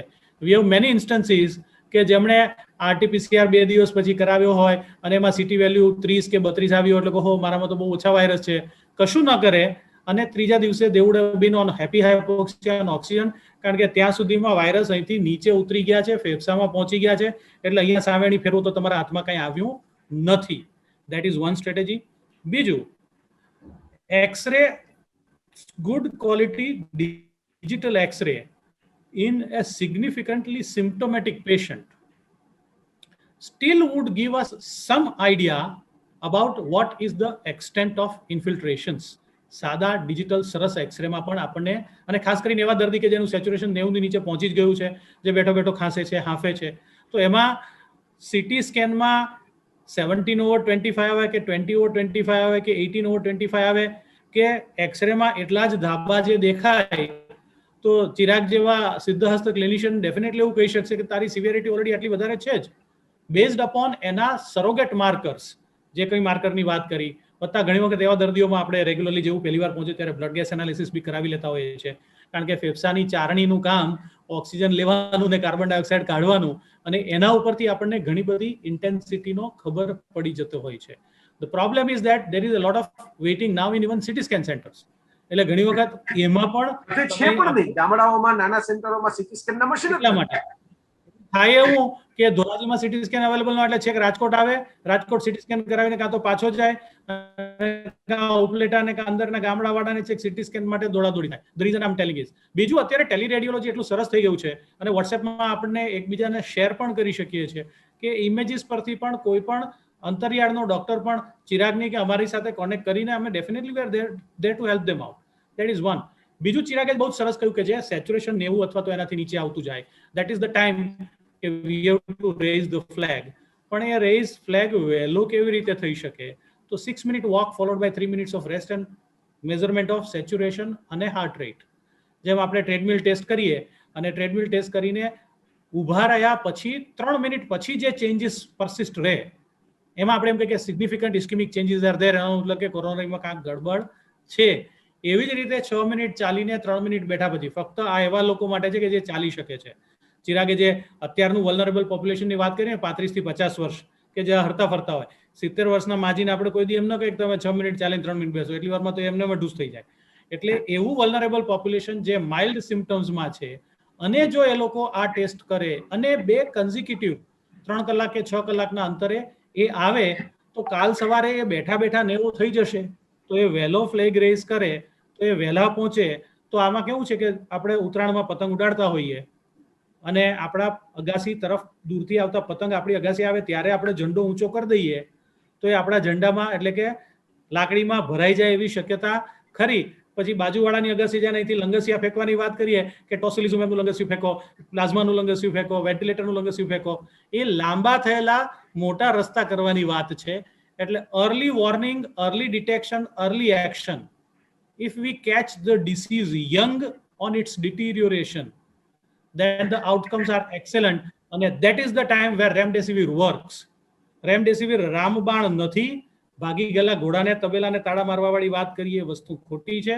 અને ફેવિપેરાવીર નામનું જે આપણી આગળ પેલા નાની લાકડી હતી, અને ઉત્તરાયણમાં પાછો, કારણ કે મને આમ થોડુંક ભેગું કરતા ફાવે, એટલે અગાસીએ પેલા નાનું આપણે લાકડાનું ઠૂઠું લઈને પતંગ લપટાવા જઈએ, દૂરથી આવતો જ ન આવે, અને પછી પાછળથી જયભાઈ આવે કે લે મારી આગળ 15 ફૂટનો વાંસડો છે એટલે તું એ જ લગાડ, અને એમાં આપણે પતંગ કપાઈને આવતો હોય તો લગાડી લઈએ. અને ચિરાગભાઈએ જેમ વાત કરી કે મિથાઇલ પ્રેડનિસોલોન કે સ્ટીરોઇડની વાત કરી, તો એ વાંસડા ઉપર આપણે તાર બાંધી દઈએ એટલે એમાં સહેજ પણ દોરી ક્યાંકથી હલવાઈ જાય અને આપણે પતંગને ખેંચી લઈએ, ઇટ મીન્સ કે એને પકડી લઈએ, એવી વાત છે. એટલે આ બધી જ દવાઓનો યોગ્ય સમયે યોગ્ય જરૂરિયાત માત્રામાં ઉપયોગ કરવાથી એ રિઝલ્ટ આપશે. પણ ફરીથી આ બધી દવાઓની અસરની અસરકારકતા વ્યક્તિ વિશેષની તાસીર, એના સાથે રહેલા ડિસીઝીસ અને એની સાથે પોતાની માનસિકતા, 60% રોગ છે અને 40% આપણી માનસિકતા છે. માનસિકતા સાચી હોય તો રોગ કપાયેલો દેખાય, માનસિકતા ખોટી હોય તો હાથી ઉપર અંબાડી દેખાય, અને આપણે અંબાડી પછી રડવાનું ચાલુ કરીએ. અને તમે જે વાત કરી ને ગરમ પાણીનો નાશ, એમાં બીજી 2 વસ્તુ હું ખાસ ઉમેરીશ. નાશ કોગળા તો કરવા જ, પણ મોઢે તાળું મારવું. હાથ ભાંગ્યો હોય, પ્લાસ્ટર કરી આપે ઓર્થોપેડિક સર્જન, અને દિવસમાં 6 વાર પ્લાસ્ટર ખોડીને આપણે હાથ હલાવતા રાખીએ? કોઈ દિવસ ન કરીએ. આપણને એટલી સુધબૂધ છે, નાકમાં, ગળામાં, સ્વરપેટીમાં, ફેફસામાં ઊંડાણ સુધી વાયરસ છે અને ફોન ઉપર ચોંટેલા રહીએ.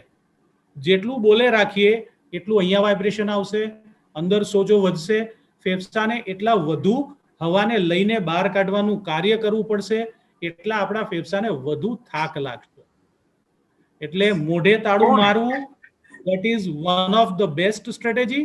અને બીજી એવી જ સ્ટ્રેટેજી આપણો આપણે ચિરાગ પાસેથી મારે શીખવાનું છે મૌન કેટલું રહેવું, એમ મુદ્દાસર જ બોલવાનું, એનાથી વધારે એક લીટી બોલવાની જ નહીં. અમારા ક્લિનિકલ ફિલ્ડમાં પણ વી સેલ્યુટ હિમ ફોર એકદમ ઓછા વાક્યમાં પૂરેપૂરું સમજાવી દેનાર વ્યક્તિ, અને હું બીજી એક્સ્ટ્રીમ ઉપર છું, એટલે મારે ઘણી વખત. અને બીજું, આપણા ફેફસાનો 65% જેટલો ભાગ આપણો શરીરનો આગળ પાછળને આમ રાખીએ ને શરીરને, તો સેન્ટરની પછીના ભાગમાં છે. અને માણસ એક જ એવું પ્રાણી છે કે જે કરોડરજ્જુ ઉપર સૂવે છે, ચપટા સૂવે છે. ફેફસાનો નીચેનો અને પાછળનો ભાગ હંમેશા દબાયેલો રહે છે, અને ટેકનિકલી એ ભાગમાં સૌથી વધુ લોહીનો પ્રવાહ જાય છે, જ્યારે હવા આગળના અને ઉપરના ભાગમાં આવે છે.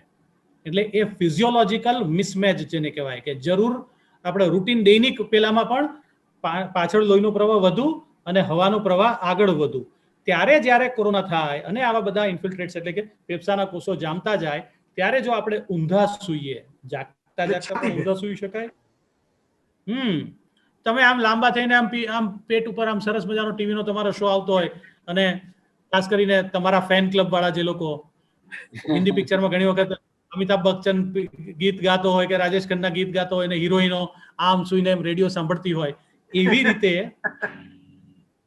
પેટ ઉપર સુવાથી, જેને અવેક પ્રોનિંગ કહેવાય, અથવા રાતના પણ એવા સુઈ જવાથી ફેફસાના પાછળ અને ઉપરના ભાગમાં રહેલા ચિકાશવાળા દ્રવ્ય જે ભેગા થાય છે, જેને ઇન્ફ્લામેટરી મટીરિયલ કહેવાય, અને એ ફેફસાના એ કોષોમાં હવાનો વધુ પ્રવાહ જવાથી એ ક્લીનિંગ પણ થાય છે, એ હવામાં રહેલા ઓક્સિજનનું અપટેક પણ વધે છે, અને રિકવરી ડેફિનેટલી સુધરે છે. એટલે કોઈ પણ વ્યક્તિનો કોરોના રિપોર્ટ પહેલે દિવસે પોઝિટિવ આવે ત્યારથી તમે કહ્યું એ રીતે નાશ કોગળા તો કરવાના જ, મોઢે તાળું તો મારવાનું જ, અને ઊંધા પડીને સુવાનું ચાલુ કરશે તો ડેફિનેટ એડવાન્ટેજ બિયોન્ડ રામ દેશીવીર કે રામ વિદેશીવીર કે ટોસિલિઝુમાબ કે સ્ટીરોઇડ. અમારા એક મિત્ર રામદેવ પીર એવું જ બોલે છે. મળશે.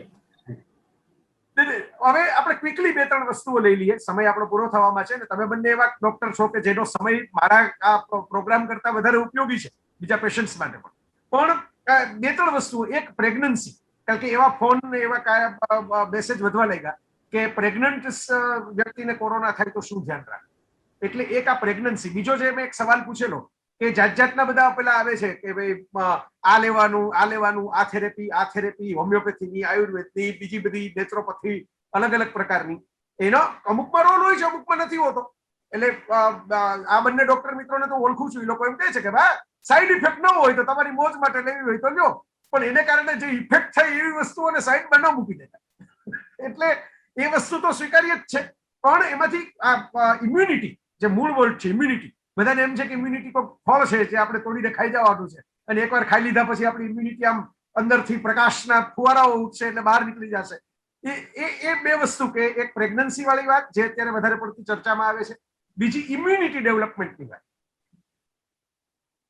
યસ ચિરાગ, ફર્સ્ટ યુ અને પછી પાર્થિવભાઈ. પ્રેગ્નન્સીમાં જ્યારે પણ કોવિડ ઇન્ફેક્શન થાય ત્યારે ઓબ્વિયસલી કોમ્પ્લિકેશન રેટ બી વધારે રહેતા હોય છે, અને વધારે સાવચેતીથી એને જોવું પડે. કે બીજું કે પ્રેગ્નન્સીમાં આપણે અમુક દવાઓ આપી શકતા નથી. ઓલરેડી પ્રેગ્નન્સીના હિસાબે અમુક મેડિકલ કન્ડિશન્સ પ્રી કન્ડિશન હોય ત્યારે મુશ્કેલી વધારે થતી હોય છે.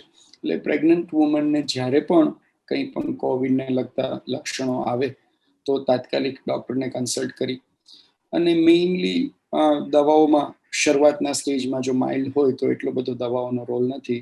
વી will be more vigilant on the symptoms and taking actions as per the same. પણ જ્યારે એક લેવલથી વધારે સિવિયરિટી વધે, ઓક્સિજનનું લેવલ ઘટે, શ્વાસ વધવા માંડે, એ બધું ત્યારે એમને હોસ્પિટલાઇઝ કરી અને જે સ્ટાન્ડર્ડ ફોર્મની ટ્રીટમેન્ટ છે આપવી જ પડતી હોય છે. પણ પ્રેગ્નન્સી જે લોકો અત્યારે પ્રેગ્નન્ટ વુમન હોય કે એ લોકોએ અત્યારે જે આ પેન્ડેમિક છે એમાં ખૂબ જ સાવચેતી રાખી બહાર નીકળવાનું, પ્લસ ફેમિલી મેમ્બર્સ સાથે પણ બને એટલું ડિસ્ટન્સિંગ રાખી અને પોતાના સિમ્ટમ્સ માટે બહુ જ વિજિલન્ટ રહેવું જોઈએ. જેટલું શરૂઆતના સ્ટેજમાં ખબર પડશે અને એક્શન્સ લેવાશે એટલો એને આપણે આગળ વધતું અટકાવી શકશું, એટલો એને કોમ્પ્લિકેટ થતો અટકાવી શકશું. બાકી જરૂર પડે તો ઘણા બધા પેશન્ટ્સમાં અમે લોકોએ સિઝેરિયન કોવિડ સાથે કર્યા છે. પેશન્ટો વેન્ટિલેટર ઉપર હોય, વેન્ટિલેટરમાંથી 15 દિવસે, મહિને દિવસે બહાર આવીને ઘરે બી જાય છે. એટલે પ્રેગ્નન્સીમાં સિવિયર કોવિડ થયું એટલે ગયા છે એવું બી નથી, પણ અનેક ઘણી મુશ્કેલીઓ માને, બાળકને અને સમગ્ર કુટુંબને વધી જતી હોય છે. તો one has to be very vigilant on the same. અને ઇમ્યુનિટી વસ્તુ એવી છે કે જે ઘણા બધા ફેક્ટરો ઉપર આધાર રાખે છે. આયુર્વેદિક વાળા ફલાણી ઇમ્યુનિટીની દવા આપે કે હોમિયોપેથી વાળા ફલાણી ઇમ્યુનિટીની દવા આપે. જો તમને શ્રદ્ધા હોય તમે લો ચોક્કસ, પણ બેઝિકલી ઇમ્યુનિટી આવશે શરીરની અંદરથી.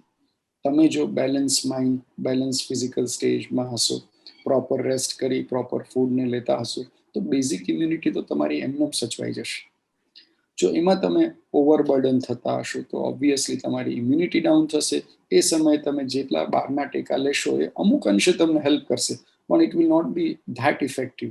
તો એ બેલેન્સ લાઈફસ્ટાઈલ, સતત મોબાઈલ ઉપર રહેવું, વોટ્સઅપમાં રહેવું, ગામ ગપાટા વોટ્સઅપ ઉપર માયરા કરવા, એને બદલે બધી વસ્તુઓ જો બેલેન્સ થાય તો ઇમ્યુનિટી ઓટોમેટિક સુધરવાની છે.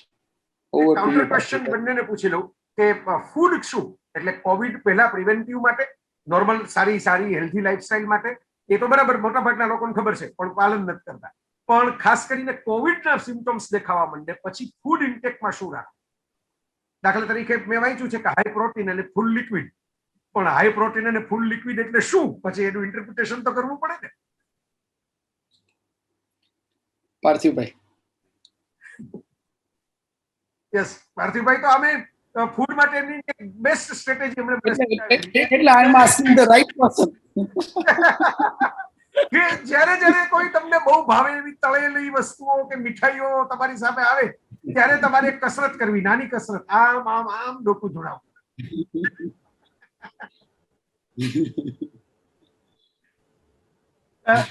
યસ, આપણી ઇમ્યુન ફંક્શનને જાળવી રાખવા માટે કદાચ કોરોના થાય પછી ઇમ્યુનિટી બનાવવા માટેનું ફૂડની જરૂર નથી, પણ આપણી રોગ પ્રતિકારકતા જે કંઈ પણ છે જેટલી છે એને જાળવી રાખવામાં એમાં ઘસારો ન લાગે એટલે એની પૂર્તતા કરવા માટે સ્પેસિફિક ફૂડમાં એક તો પ્રોટીન જોઈએ, પણ ખાસ કરીને પ્રોટીન માટે જેમને ગાઉટ છે, જેમને પ્રોટીન ન લેવા એવા ડોક્ટરોએ સલાહ આપી છે, એમને આ લાગુ નથી પડતું.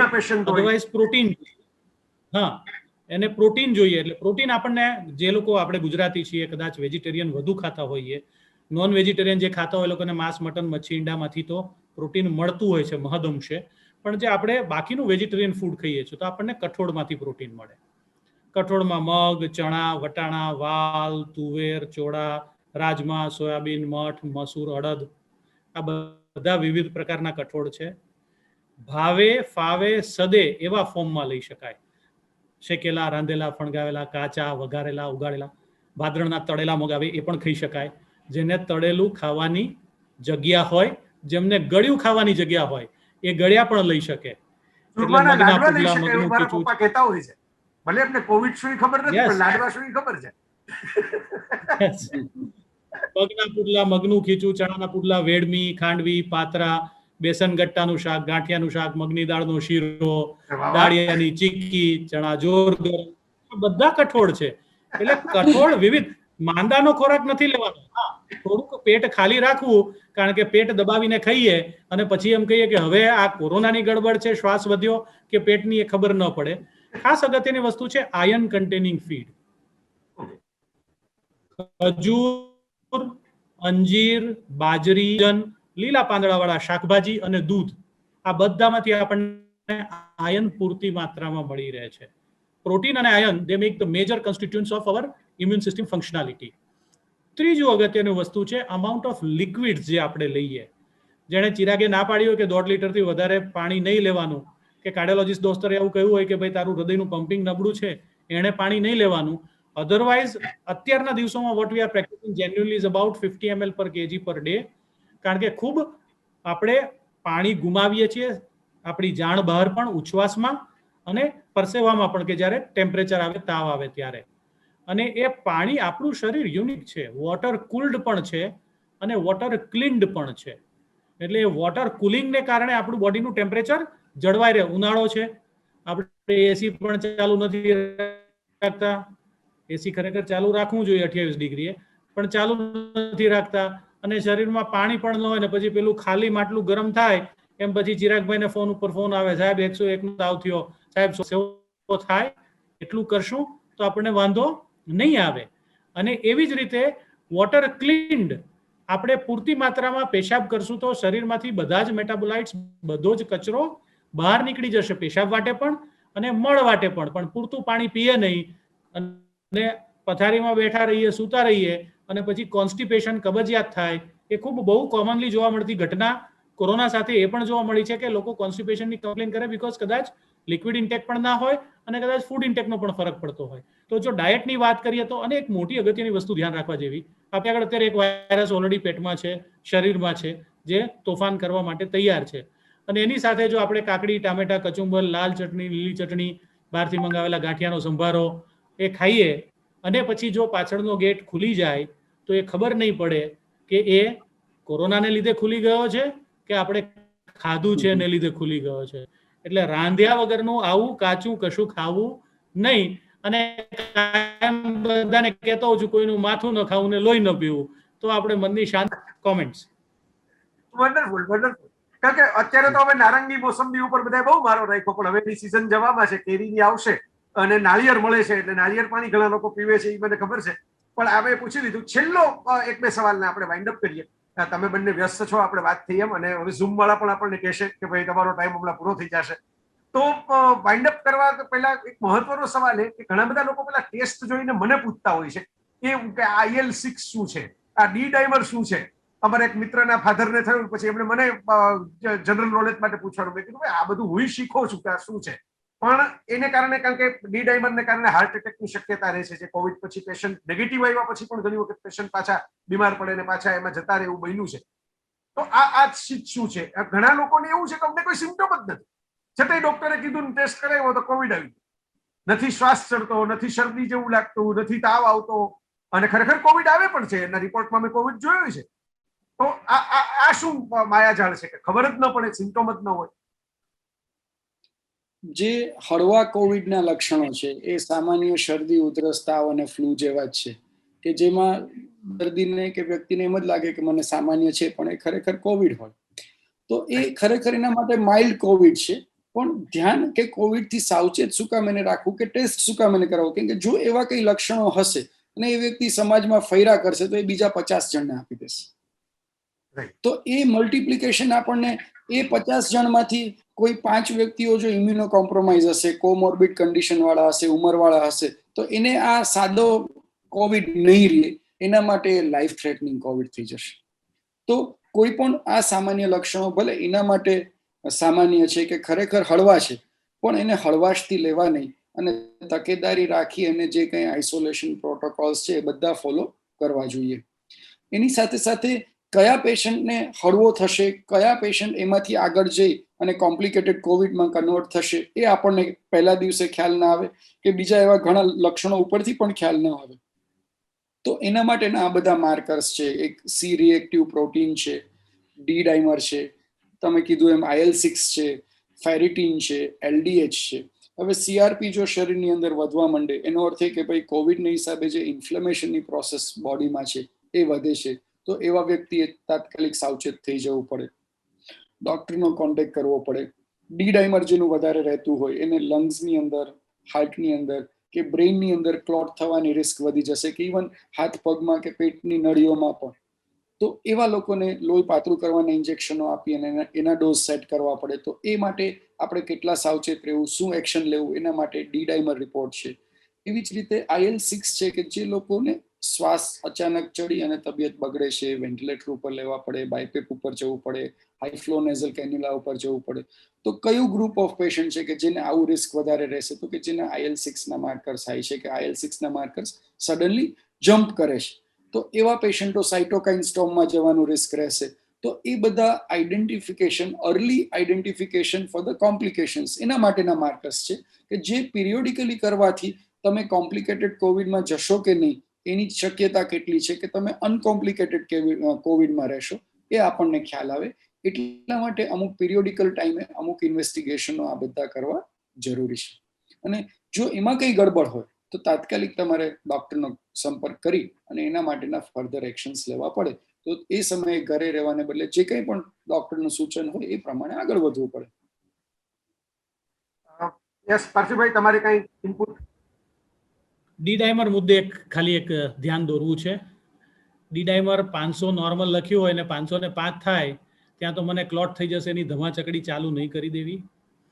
ડી એકવાર મેં જ ડાયમર પાર્થિવભાઈને ફોન કર્યો હતો પપ્પાનું વૈધું ત્યારે, અને પાર્થિવભાઈએ પાણી પીવડાવીને ઘટાડી દીધા. ના ફરીથી બીજું બધાને એક જ નમ્ર વિનંતી, હું કે ચિરાગભાઈ કોઈને પણ જીવન આપી શકતા નથી, કોઈને પણ જિંદગીની ઘડીઓ વધારી શકતા નથી. ઉપરવાળાએ ધાર્યું હોય એટલી જ ઘડી અને એટલો જ સમય કોઈનું પણ જીવન રહે છે. પણ હા, પ્રયત્ન સાચે દિલથી કરીએ અને જયભાઈ જેવા દીકરા હોય અને સાથે એવું કુટુંબી સપોર્ટ હોય તો એમના પપ્પાજીમાં જે આઉટકમ આવ્યું છે, it is an excellent example of complete care શ્રવણે જે કરી એને કારણે આ આઉટકમ આવ્યું છે. Yes, we would have contributed in a little way, but the maximum contribution has come from this man. Jay અને મામી બંને મામી, yes. મામી પણ, અમે બે જ હતા. અને અમારે પેલું આઈસીયુ માં, મેં તો કહેતો કે આઈસીયુ માં કોઈના મોઢા ના દેખાય, એના કરતા મારા પપ્પાને આપણે પરિચિત ચહેરા તો દેખાય ને, આઈસીયુ માં તો એમને જ જતા રહેશે, ખાલી કોઈને અને That is very important. મામીને પોતાને ડાયાબિટીસ છે, પોતાની જાતને ભૂલી અને જય બંને સતત એક સાથે. પણ એને હું એ વાત તો એટલે કરું છું, અને મેં એક પોઈન્ટ ઉમેરી પણ દઉં તમને બેયને રોકીને, કે મારા પપ્પાને આજે બહુ ખબર નથી કોરોના શું છે. આજે સવારે જ મને પૂછતા હતા કે કોરોના શું છે, એ તમને ખબર છે ને, કે છાપામાં આવે છે. એટલે મેં કીધું છાપામાં આવે છે એમ નહીં, છે શું? એટલે એને એમ કીધું કે આ સામે બેઠો ઈ, એટલે એમ કે અમે બધા જે બેઠા છીએ કોરોના છે. એટલે ટૂંકમાં એ તો મસ્તી કરે છે, મજાક કરે છે, પણ આ મહત્વની વાત છે. એ ઉઘરી ગયા એની પાછળ એક મહત્વની વાત મને એ પણ લાગે છે કોવિડ માંથી, કે એમને જેન્યુઇનલી એનો ભય જ નહોતો. એને એમ છે કે મને બીજી બીમારીઓ જે થયા કરે છે, મારી આસપાસ આ બધા ફૈડા કરે છે, એવું જ કંઈક તાવ વધી ગયો છે, અને હમણાં પાછા બેઠા થઈને ટીવી જોશું ને એમણે ટીવી જોવાની જીદ કરીને, અમે તો કોવિડ વખતે એમને હોલમાં બેસાડીને ટીવી દેખાડ્યું ખરું.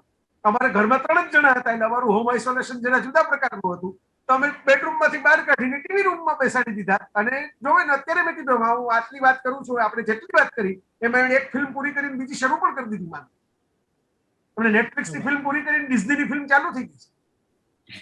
વાહ.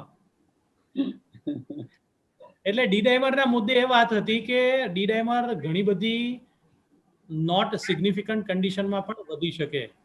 તમે અહીંથી શિકાગોની ફ્લાઇટ લઈને ઉતરો ને, અને ઉતરીને જો ડી ડાયમર કરાવો તો કદાચ 600-800 એમને પણ આવે.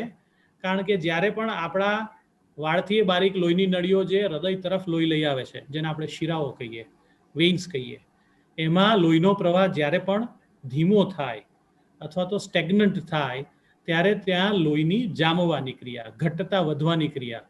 અને સાદી ભાષામાં કહીએ તો શિયાળામાં જ્યારે આપણે કોપરેલ ઠંડી વધે ત્યારે અંદર ફોદા આવે, પકડવા જાવ તો હાથમાં ના આવે, પણ આમ ફોદા દેખાય, એવા ફોદા બનવાની ક્રિયા જે થાય. અને પછી જો શિયાળો એકદમ તીવ્ર હોય તો પછી એ તેલ જામી જાય, જેને આપણે થ્રોમ્બસ કહીએ, જેના માટે ચિરાગભાઈ આપણને વાત કરી. તો આવી ફોદા બનવાની જે ક્રિયા થાય ત્યારે ડી ડાયમર વધવાની શરૂઆત થાય. એટલે પ્રેગ્નન્સી દરમિયાન 1500 સુધીનું વધતું ડી ડાયમર, અધરવાઇઝ કોઈ સિગ્નિફિકન્ટ સિમ્ટમ્સ ના હોય તો એને નોર્મલ ગણવું, એવું પણ ફિઝિયોલોજીકલ ચેન્જીસમાં લખવામાં આવેલું છે. આપણે 600 કે 800નું ડી ડાયમર જ્યારે આપણે સ્ટેગ્નન્ટ સિચ્યુએશનમાં હોઈએ, રાજકોટથી આપણે મુંબઈની ટ્રેનમાં અનરિઝર્વ ડબ્બામાં બેઠા, અને પછી ચારે બાજુ એટલા લોકો હોય કે આપણે આમ માટે જઈએ ત્યાં આપણી સીટ જતી રહે, તો આપણે છેક મુંબઈ સુધી ન ઉતરીએ તો આપણા પગના એમને થાંભલા જેવા પગ થઈ જાય, અને ત્યારે કદાચ કોઈએ ડી ડાયમર કરાવ્યું હોય તો એ ડી ડાયમર વધારે આવી પણ શકે. અને એના માટે જ લોંગ હોલ ફ્લાઇટ પછી ઘણા લોકોને થ્રોમ્બોસિસ થયાના અને પલ્મનરી એમ્બોલિઝમ થયાના પણ દાખલા છે. એ એવા કે જેમણે કાયા આડી ફાટેલી હોય, જેમણે પાણી ફ્લાઇટ દરમિયાન પીધું ન હોય, ફ્લાઇટમાં પેલું બતાવે કે પગના પંજાની કસરત કરો, પણ એવું કંઈ ન કર્યું હોય, અને એવા પણ દાખલા થયેલા છે. એટલે ડી ડાયમરના ફક્ત આંકડાને જોઈને આપણને બીજા કોઈ ચિહ્નો ના હોય, આપણું સેચ્યુરેશન નોર્મલ રહેતું હોય, ધબકારા વધી ન જતા હોય, તો ફક્ત 520નો આંકડો આવે અને આપણા લેબોરેટરી વાળાએ રાતના 2 વાગે વોટ્સએપથી મેસેજની ઈમેલ મોકલ્યો, એટલે 2 વાગે ચિરાગભાઈને ફોન કરીને ન ઉઠાડાય કે મારું ડી ડાયમર 520 થયું તો એને શું કરવાનું.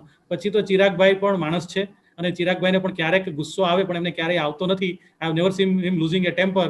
નહીતર મારા જેવા એમ કહી દે કે સારું ભાઈ માથું છે ને, બુદ્ધત્વને પ્રાપ્ત થયેલું છે, જો એટલે વાળ ઓછા છે, એમાં બુદ્ધત્વ આવી ગયું છે, એટલે પેલી ક્ષમતા આવી ગઈ છે. બરાબર છે. એટલે અને બીજું, આપણે બધા મારુતિની ગાડી જેમ એક ફેક્ટરીમાં બનેલા નથી. Every individual is a unique manufactured original piece. એટલે મારા 1200ના ડી ડાયમરે કદાચ ભગવાન ન કરે ને મારું જીવન જોખમાયું હોય તો 1200ના ડી-ડાઈમરે એની એ વસ્તુ જયભાઈને થાય કે એની એ વસ્તુ ચિરાગભાઈને થાય એવું માની લેવું જરૂરી પણ નથી. તમારા આંકડાઓનું ઇન્ટરપ્રિટેશન કોણ કરે? તો જેની પાસે મેડિકલી ક્વોલિફાઈડ ડિગ્રી છે. રાઈટ.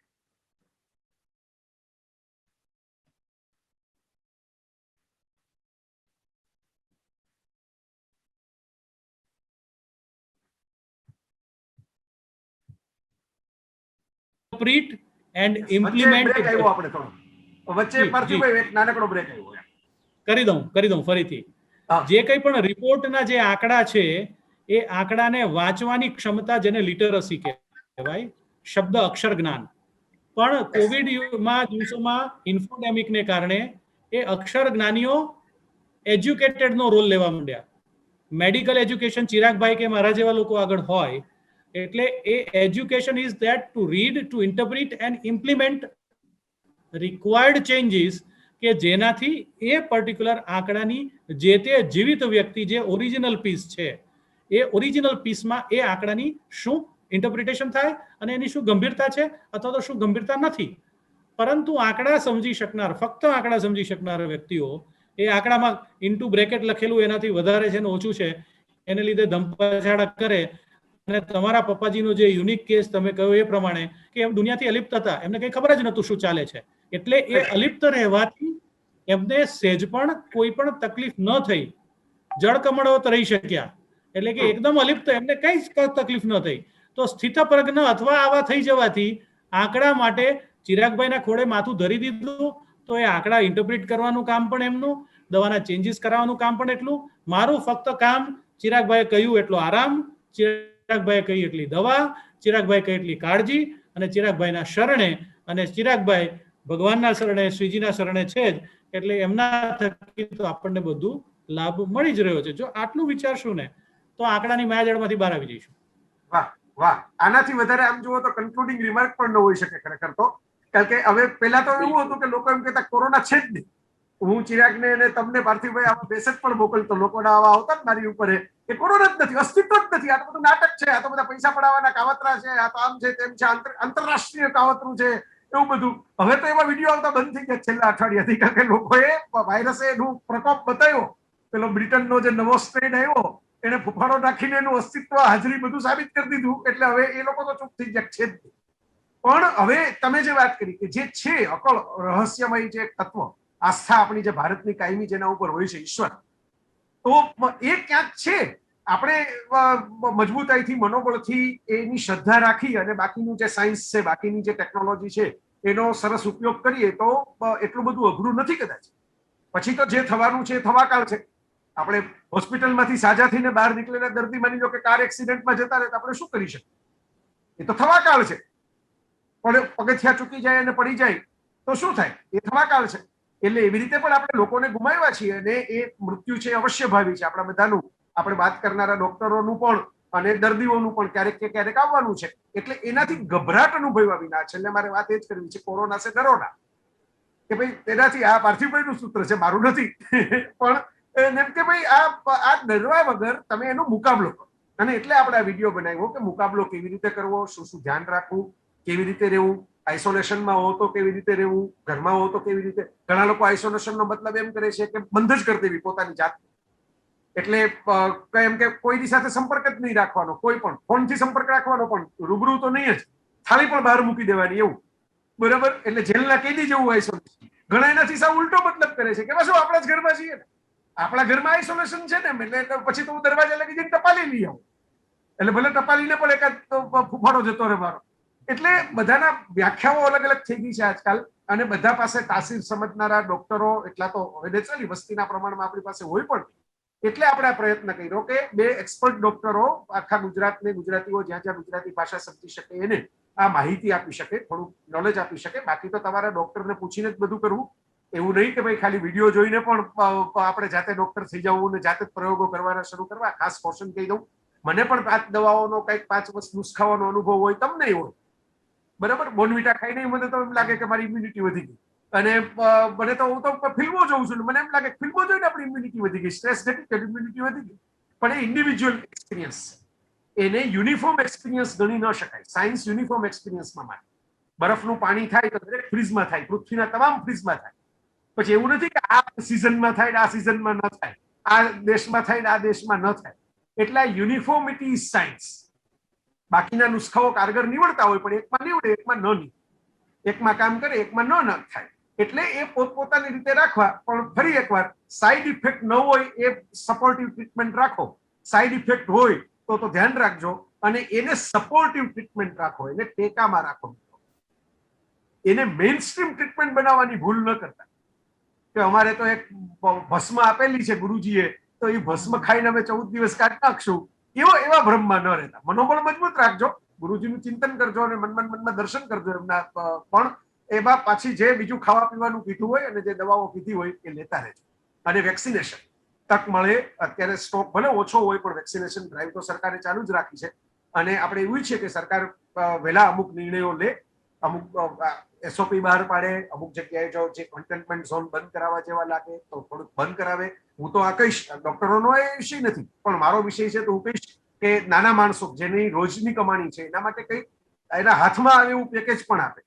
કારણ કે બીજા દેશોએ જ્યારે આવું કર્યું છે ત્યારે એ લોકોની સર્વાઈવલ માટેની ચિંતા પણ કરી છે. ત્યાં એવા લોકો ઓછા છે તો આપણે તો વધારે છે. એટલે આવું બધું કરે તો કદાચ માણસો આમાંથી બહાર નીકળે. પણ એની કન્ક્લુડિંગ રિમાર્ક પાર્થિવભાઈ અને ચિરાગ બંને પાસે હું છેલ્લે એક મિનિટ કાંઈ પણ તમારે કહેવું હોય આ વિશે, આ સિચ્યુએશન વિશે, ખાસ કરીને વર્તમાન અને ભવિષ્ય વિશે. વર્તમાનનો સમય ખાસ ધ્યાન રાખવા જેવો છે. આ આવનારા 1 થી 1.5 મહિનો ખાસ. અને જે બેઝિક નિયમો છે એનું પાલન કરો, સેલ્ફ ડિસિપ્લિનમાં રહો. શક્ય હોય કામ ન હોય તો બિલકુલ બહાર ન નીકળો, તો જ આપણે આ જે સંકટ છે એમાંથી સારી રીતે બચી શકશું. આપણા સગાવાલાઓ અને આપણા ફેમિલી મેમ્બર્સ બચી શકશે. અધરવાઇઝ ભવિષ્ય ખરેખર ધૂંધળું છે. ખાસ આ સમય સાચવીને કાઢવાની જરૂર છે. યસ પાર્થિવભાઈ. ભાઈના શબ્દોને કાનમાં શીશાની જેમ ઉતારીને યાદ રાખજો. અને બીજી એક વસ્તુ આપણે એ યાદ રાખવાની જરૂર છે કે પૃથ્વીને મનુષ્ય જાતિને ભગવાને દાયજામાં નથી આપી દીધી. જેટલી આપણી પૃથ્વી છે એટલી જ આ બધા જ વાયરસની છે ને એવી જ આ કોરોનાની છે. એ છે અને રહેશે પૃથ્વી ઉપર. આપણે સમજવાનું છે, શીખવાનું છે, એની સાથે સાવચેતીથી કેવી રીતે રહેવું. જેટલું આપણે વહેલું શીખીશું, જેટલા આપણે વહેલા સમજીશું એટલું આપણું જ ભલું થશે. નહીંતર તો આપણને ખાઈને કોરોના જીવે છે અને તાજો તગડો થતો રહેશે. બસ આટલું જ આપણે કહીને આજે વિરમીએ. ખૂબ બધી વાતચીત બહુ બધી મજાની થઈ. તમારા બંનેનો સમય કિંમતી છે, એટલે લિટરલી કિંમતી છે. ખરેખર 1 કલાકનું કન્સલ્ટેશન માટે કોઈ બેસવું હોય તો ફાઇલો લઈને ઘણું બધું કિંમત ચૂકવવી પડે. પણ તમે ખાસ બંને જણા દેશ માટે, માનવજાત માટે ખૂબ એક સંતત્વની કક્ષા કહેવાય. આ બંને મિત્રો મારા બંને પ્રેમી મિત્રો છે, પણ હું કહી શકું કે સંતો ન કરી શકે જે સંતત્વની કક્ષાનું કામ કહેવાય એવું સત્ય, પ્રેમ, કરુણા જે મોરારી બાપુ કહેતા હોય છે એને સાથમાં રાખીને બંને મિત્રો 1-1.5 વર્ષથી જજુમી રહ્યા છે. આમે જજુમે જ છે પરમેનન્ટલી, પણ 1-1.5 વર્ષથી તો 10 ગણી કેપેસિટીથી કામ કરે છે. એટલે 2 છેડેથી બનતી મીણબત્તીની જેમ એમનું આખું છે, એમને સમર્પિત કર્યું છે પેશન્સ માટે. તમને બંનેને સેલ્યુટ, તમને બંનેને વંદન. અને મિત્રો આ યાદ રાખજો જે પાર્થિવભાઈએ છેલ્લે કહ્યું એમ, એક વાયરસ આવ્યા પછી આ વાવાઝોડું નથી કે બીજે દિવસે જતું રહે પાછા આપણે બહાર નીકળી જાય, કયું ઝાડ પડી ગયું, કયું પતરું તૂટી ગયું જોવા માંડીને ફોટા પાડીએ. આ વાયરસ છે એ લાંબા સમય સુધી રહેશે આપણી ભેગો. એક રસી શીતળાની શોધણી અને શીતળા સાવ ગયો ને એની વચ્ચે 180 વર્ષનો ગેપ હતો. શરૂઆત થઈ જ્યારે એની ઉપર કામ કરવાની, અને એકચ્યુઅલ શીતળાનો વાયરસ લેબોરેટરીમાં ખાલી પડ્યો રહ્યો છે. એટલે આપણે હવે એડવાન્સ છે, ચિંતા કરતા નહીં. 180 વર્ષ જેટલું નહીં થાય પણ તોય 5-10 વર્ષ, 4-5 વર્ષ તો થાય. ત્યાં સુધી વાંધો નહીં. આમે આપણે ઘણા લોકો ચહેરા ઉપર ચહેરા ચડાવીને ફરતા હોય છે, એના કરતા ચહેરા ઉપર માસ્ક ચડાવીને ફરવું શું ખોટું. ને માણસો ઓછા ઓળખશે તો આપણે જ્યારે 2 જગ્યાએ આરામથી જઈ શકશું. તો બસ મિત્રો આ બધી જ પ્રોટોકોલની સાવચેતી રાખજો. ખૂબ ખૂબ આભાર. અને ફરી ક્યારેક આવી કઈ જરૂર પડશે તો આપણે આ ડોક્ટર મિત્રોને ચોક્કસ કહેશું. એમની કોઈ મને મેસેજમાં આવશે SOP તો હું તમને આમાં વિઝ્યુઅલી ફોટામાં છેલ્લે મૂકી દઉં છું. Thank you. કોરોના વાયરસ આપણા ફેફસાના પાછળ અને નીચેના ભાગમાં જમા થતો હોય છે. એટલે જ્યારે આપણે ચત્તા સૂઈએ ત્યારે આપણું ફેફસું નીચે રહે અને નાક ઉપર રહેતું હોય, એટલે એનું ક્લિયરન્સ ઓછું થાય. આપણે જ્યારે ઊંધા સૂઈએ, જેમ કે ગાય, ભેંસ, ઘોડા, બકરા, કૂતરા, બિલાડી, ઉંદર, એ પેટ ઉપર સૂવે, ઊંધા સૂવે એટલે ફેફસું ઊંચું રહે, નાક નીચું રહે. એવી જ રીતે જો આપણે ઊંઘીએ ને જો પેટ ઉપર, તો આપણા ફેફસામાંથી વાયરસ ક્લિનિંગ વહેલું થાય. એટલે કોરોના સાથે 8 થી 10 કલાક આખા દિવસમાં ઊંધા પડીને સૂવું બહુ જ જરૂરી છે. 2 કલાક 4 વખત સૂઈ શકાય, 1 કલાક 8 વખત સૂઈ શકાય. ઘણાને ફાવતું હોય તો આખી એકી સાથે 8 થી 10 કલાક પણ સૂતા હોય છે. એટલે જે અનુકૂળ હોય એ રીતે સૂઈ શકાય. બીજું, આપણો હાથ ભાંગ્યો હોય અને પ્લાસ્ટર કરીએ તો પ્લાસ્ટરને કારણે થઈને હાથ હલે નહીં, હાથ વહેલો રૂજાઈ જાય. આપણી સ્વરપેટીમાં, શ્વાસનળીમાં, ફેફસાના કોષોમાં જ્યારે આ વાયરસ ઘૂસેલો હોય અને આપણે ફોન ઉપર વાતો કરતા રહીએ બધા સાથે, તો વાતો કરવાને લીધે ખૂબ બધું વાઇબ્રેશન્સ શ્વસન પેટીમાં, શ્વસન તંત્રમાં, સ્વરપેટીમાં બધે આવે અને એને કારણે વાયરસને વધુને વધુ ઊંડે સુધી જવાનો મોકો મળે. તો બને એટલું બોલવાનું ટાળવું. ત્રીજું, આપણા શરીરને જેટલું વધારે માત્રામાં પાણી આપી શકીએ એટલું પેશાબ વાટે શરીરમાં ઉત્પન્ન થતો કચરો ઓછો થાય અને આપણા શરીરમાં પાણીનું પ્રમાણ જળવાઈ રહે તો તાપમાન પણ હળવું રહે, એટલે કે તાવ ન આવે. વજન ગુણ્યા 50 ml જેટલું પાણી અથવા પ્રવાહી, મગનું પાણી, દાળનું પાણી, સૂપ, રાબ, ચાય, કોફી, છાશ, જે અનુકૂળ હોય એ આપણે લઈ શકાય. દરેક વ્યક્તિ વિશેષના એમના શરીરના બંધારણ, એમના વજન, પુરુષ છે કે સ્ત્રી, સાથે કોઈ રોગ છે કે નહીં, ઉંમર, એની સાથે રહીને અમુક સ્પેસિફિક નાના મોટા સુધારાઓ દવાઓમાં હોય છે. એ આપણે જ્યારે વિડીયો કન્સલ્ટિંગ કરીએ ત્યારે એના માટે વધારે ચર્ચા કરીશું. પરંતુ આટલું આપણે જો ચાલુ કરી દઈએ તો અત્યારથી આપણું કામ શરૂ થઈ જાય. વાયરસ આપણાથી આગળ ચાલતો હોય તો આપણે એને જેટલો વહેલો પકડવાનો પ્રયત્ન કરીએ એટલું સારું. પેનિક થવાની જરૂર નથી. હૃદયરોગના હુમલાની જેમ કલાકોમાં જ કોરોના ક્યારે પણ આપણને જાનલેવા થતો નથી. એટલે સંપૂર્ણ આરામ સાથે ખોરાક, સારા વિચાર અને દવા બધું જ આપણને મદદ કરશે. મારા અનુભવ પ્રમાણે પ્લાઝમા થેરાપી અમે લોકો અર્લી સ્ટેજમાં યુઝ કરીએ છીએ કે કોઈ પણ પેશન્ટ કે જેને જ્યારે ઓક્સિજનની રિક્વાયરમેન્ટ છે, અમે લોકો રેમડેસિવિરના ઇન્જેક્શન, સ્ટીરોઇડ્સ વગેરે શરૂ કરીએ અને તો પણ પેશન્ટની જો ઓક્સિજનની જરૂરિયાત ઘટતી ના હોય, એટલી ને એટલી રહેતી હોય, તો અમે લોકો રેડીમેડ એન્ટીબોડી જે પ્લાઝમાના સ્વરૂપમાં આપણી પાસે અવેલેબલ હોય છે એ દર્દીને આપીએ છીએ અને મેક્ઝિમમ અમે 2 પ્લાઝમા આપતા હોઈએ છીએ 48 કલાકના અંતરે અને એના અમને ઘણા સારા રિઝલ્ટ્સ મળ્યા છે. પણ શરત એક જ છે કે સમયસર, વહેલા અને પ્રોપર ટાઈમિંગ સાથે વપરાવા જોઈએ, નહીંતર પછી આ જ હથિયાર આપણને એક્સપેક્ટેડ રિઝલ્ટ આપતું નથી. ને બીજો એક અમારો એક્સપિરિયન્સ જે મિથિલિન બ્લુ બાબતેનો છે, જ્યારે પહેલું વેવ હતું ત્યારે અમે લોકોએ પુષ્કળ પ્રમાણમાં પેશન્ટોને મિથિલિન બ્લુ આપ્યું. ઘણા બધા પેશન્ટોને મિથિલિન બ્લુ નેબ્યુલાઇઝ કરીને હનુમાનજીના મોઢા જેવા કરી નાખ્યા. પણ અમારો એક્સપિરિયન્સ એવું કહે છે કે એનું રિઝલ્ટ અમને બિલકુલ નથી મળ્યું. અમે લોકોએ વાપરવાનું સદંતર બંધ કરી દીધું છે અને આઈ am against it.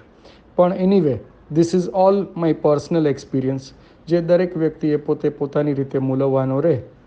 That's it.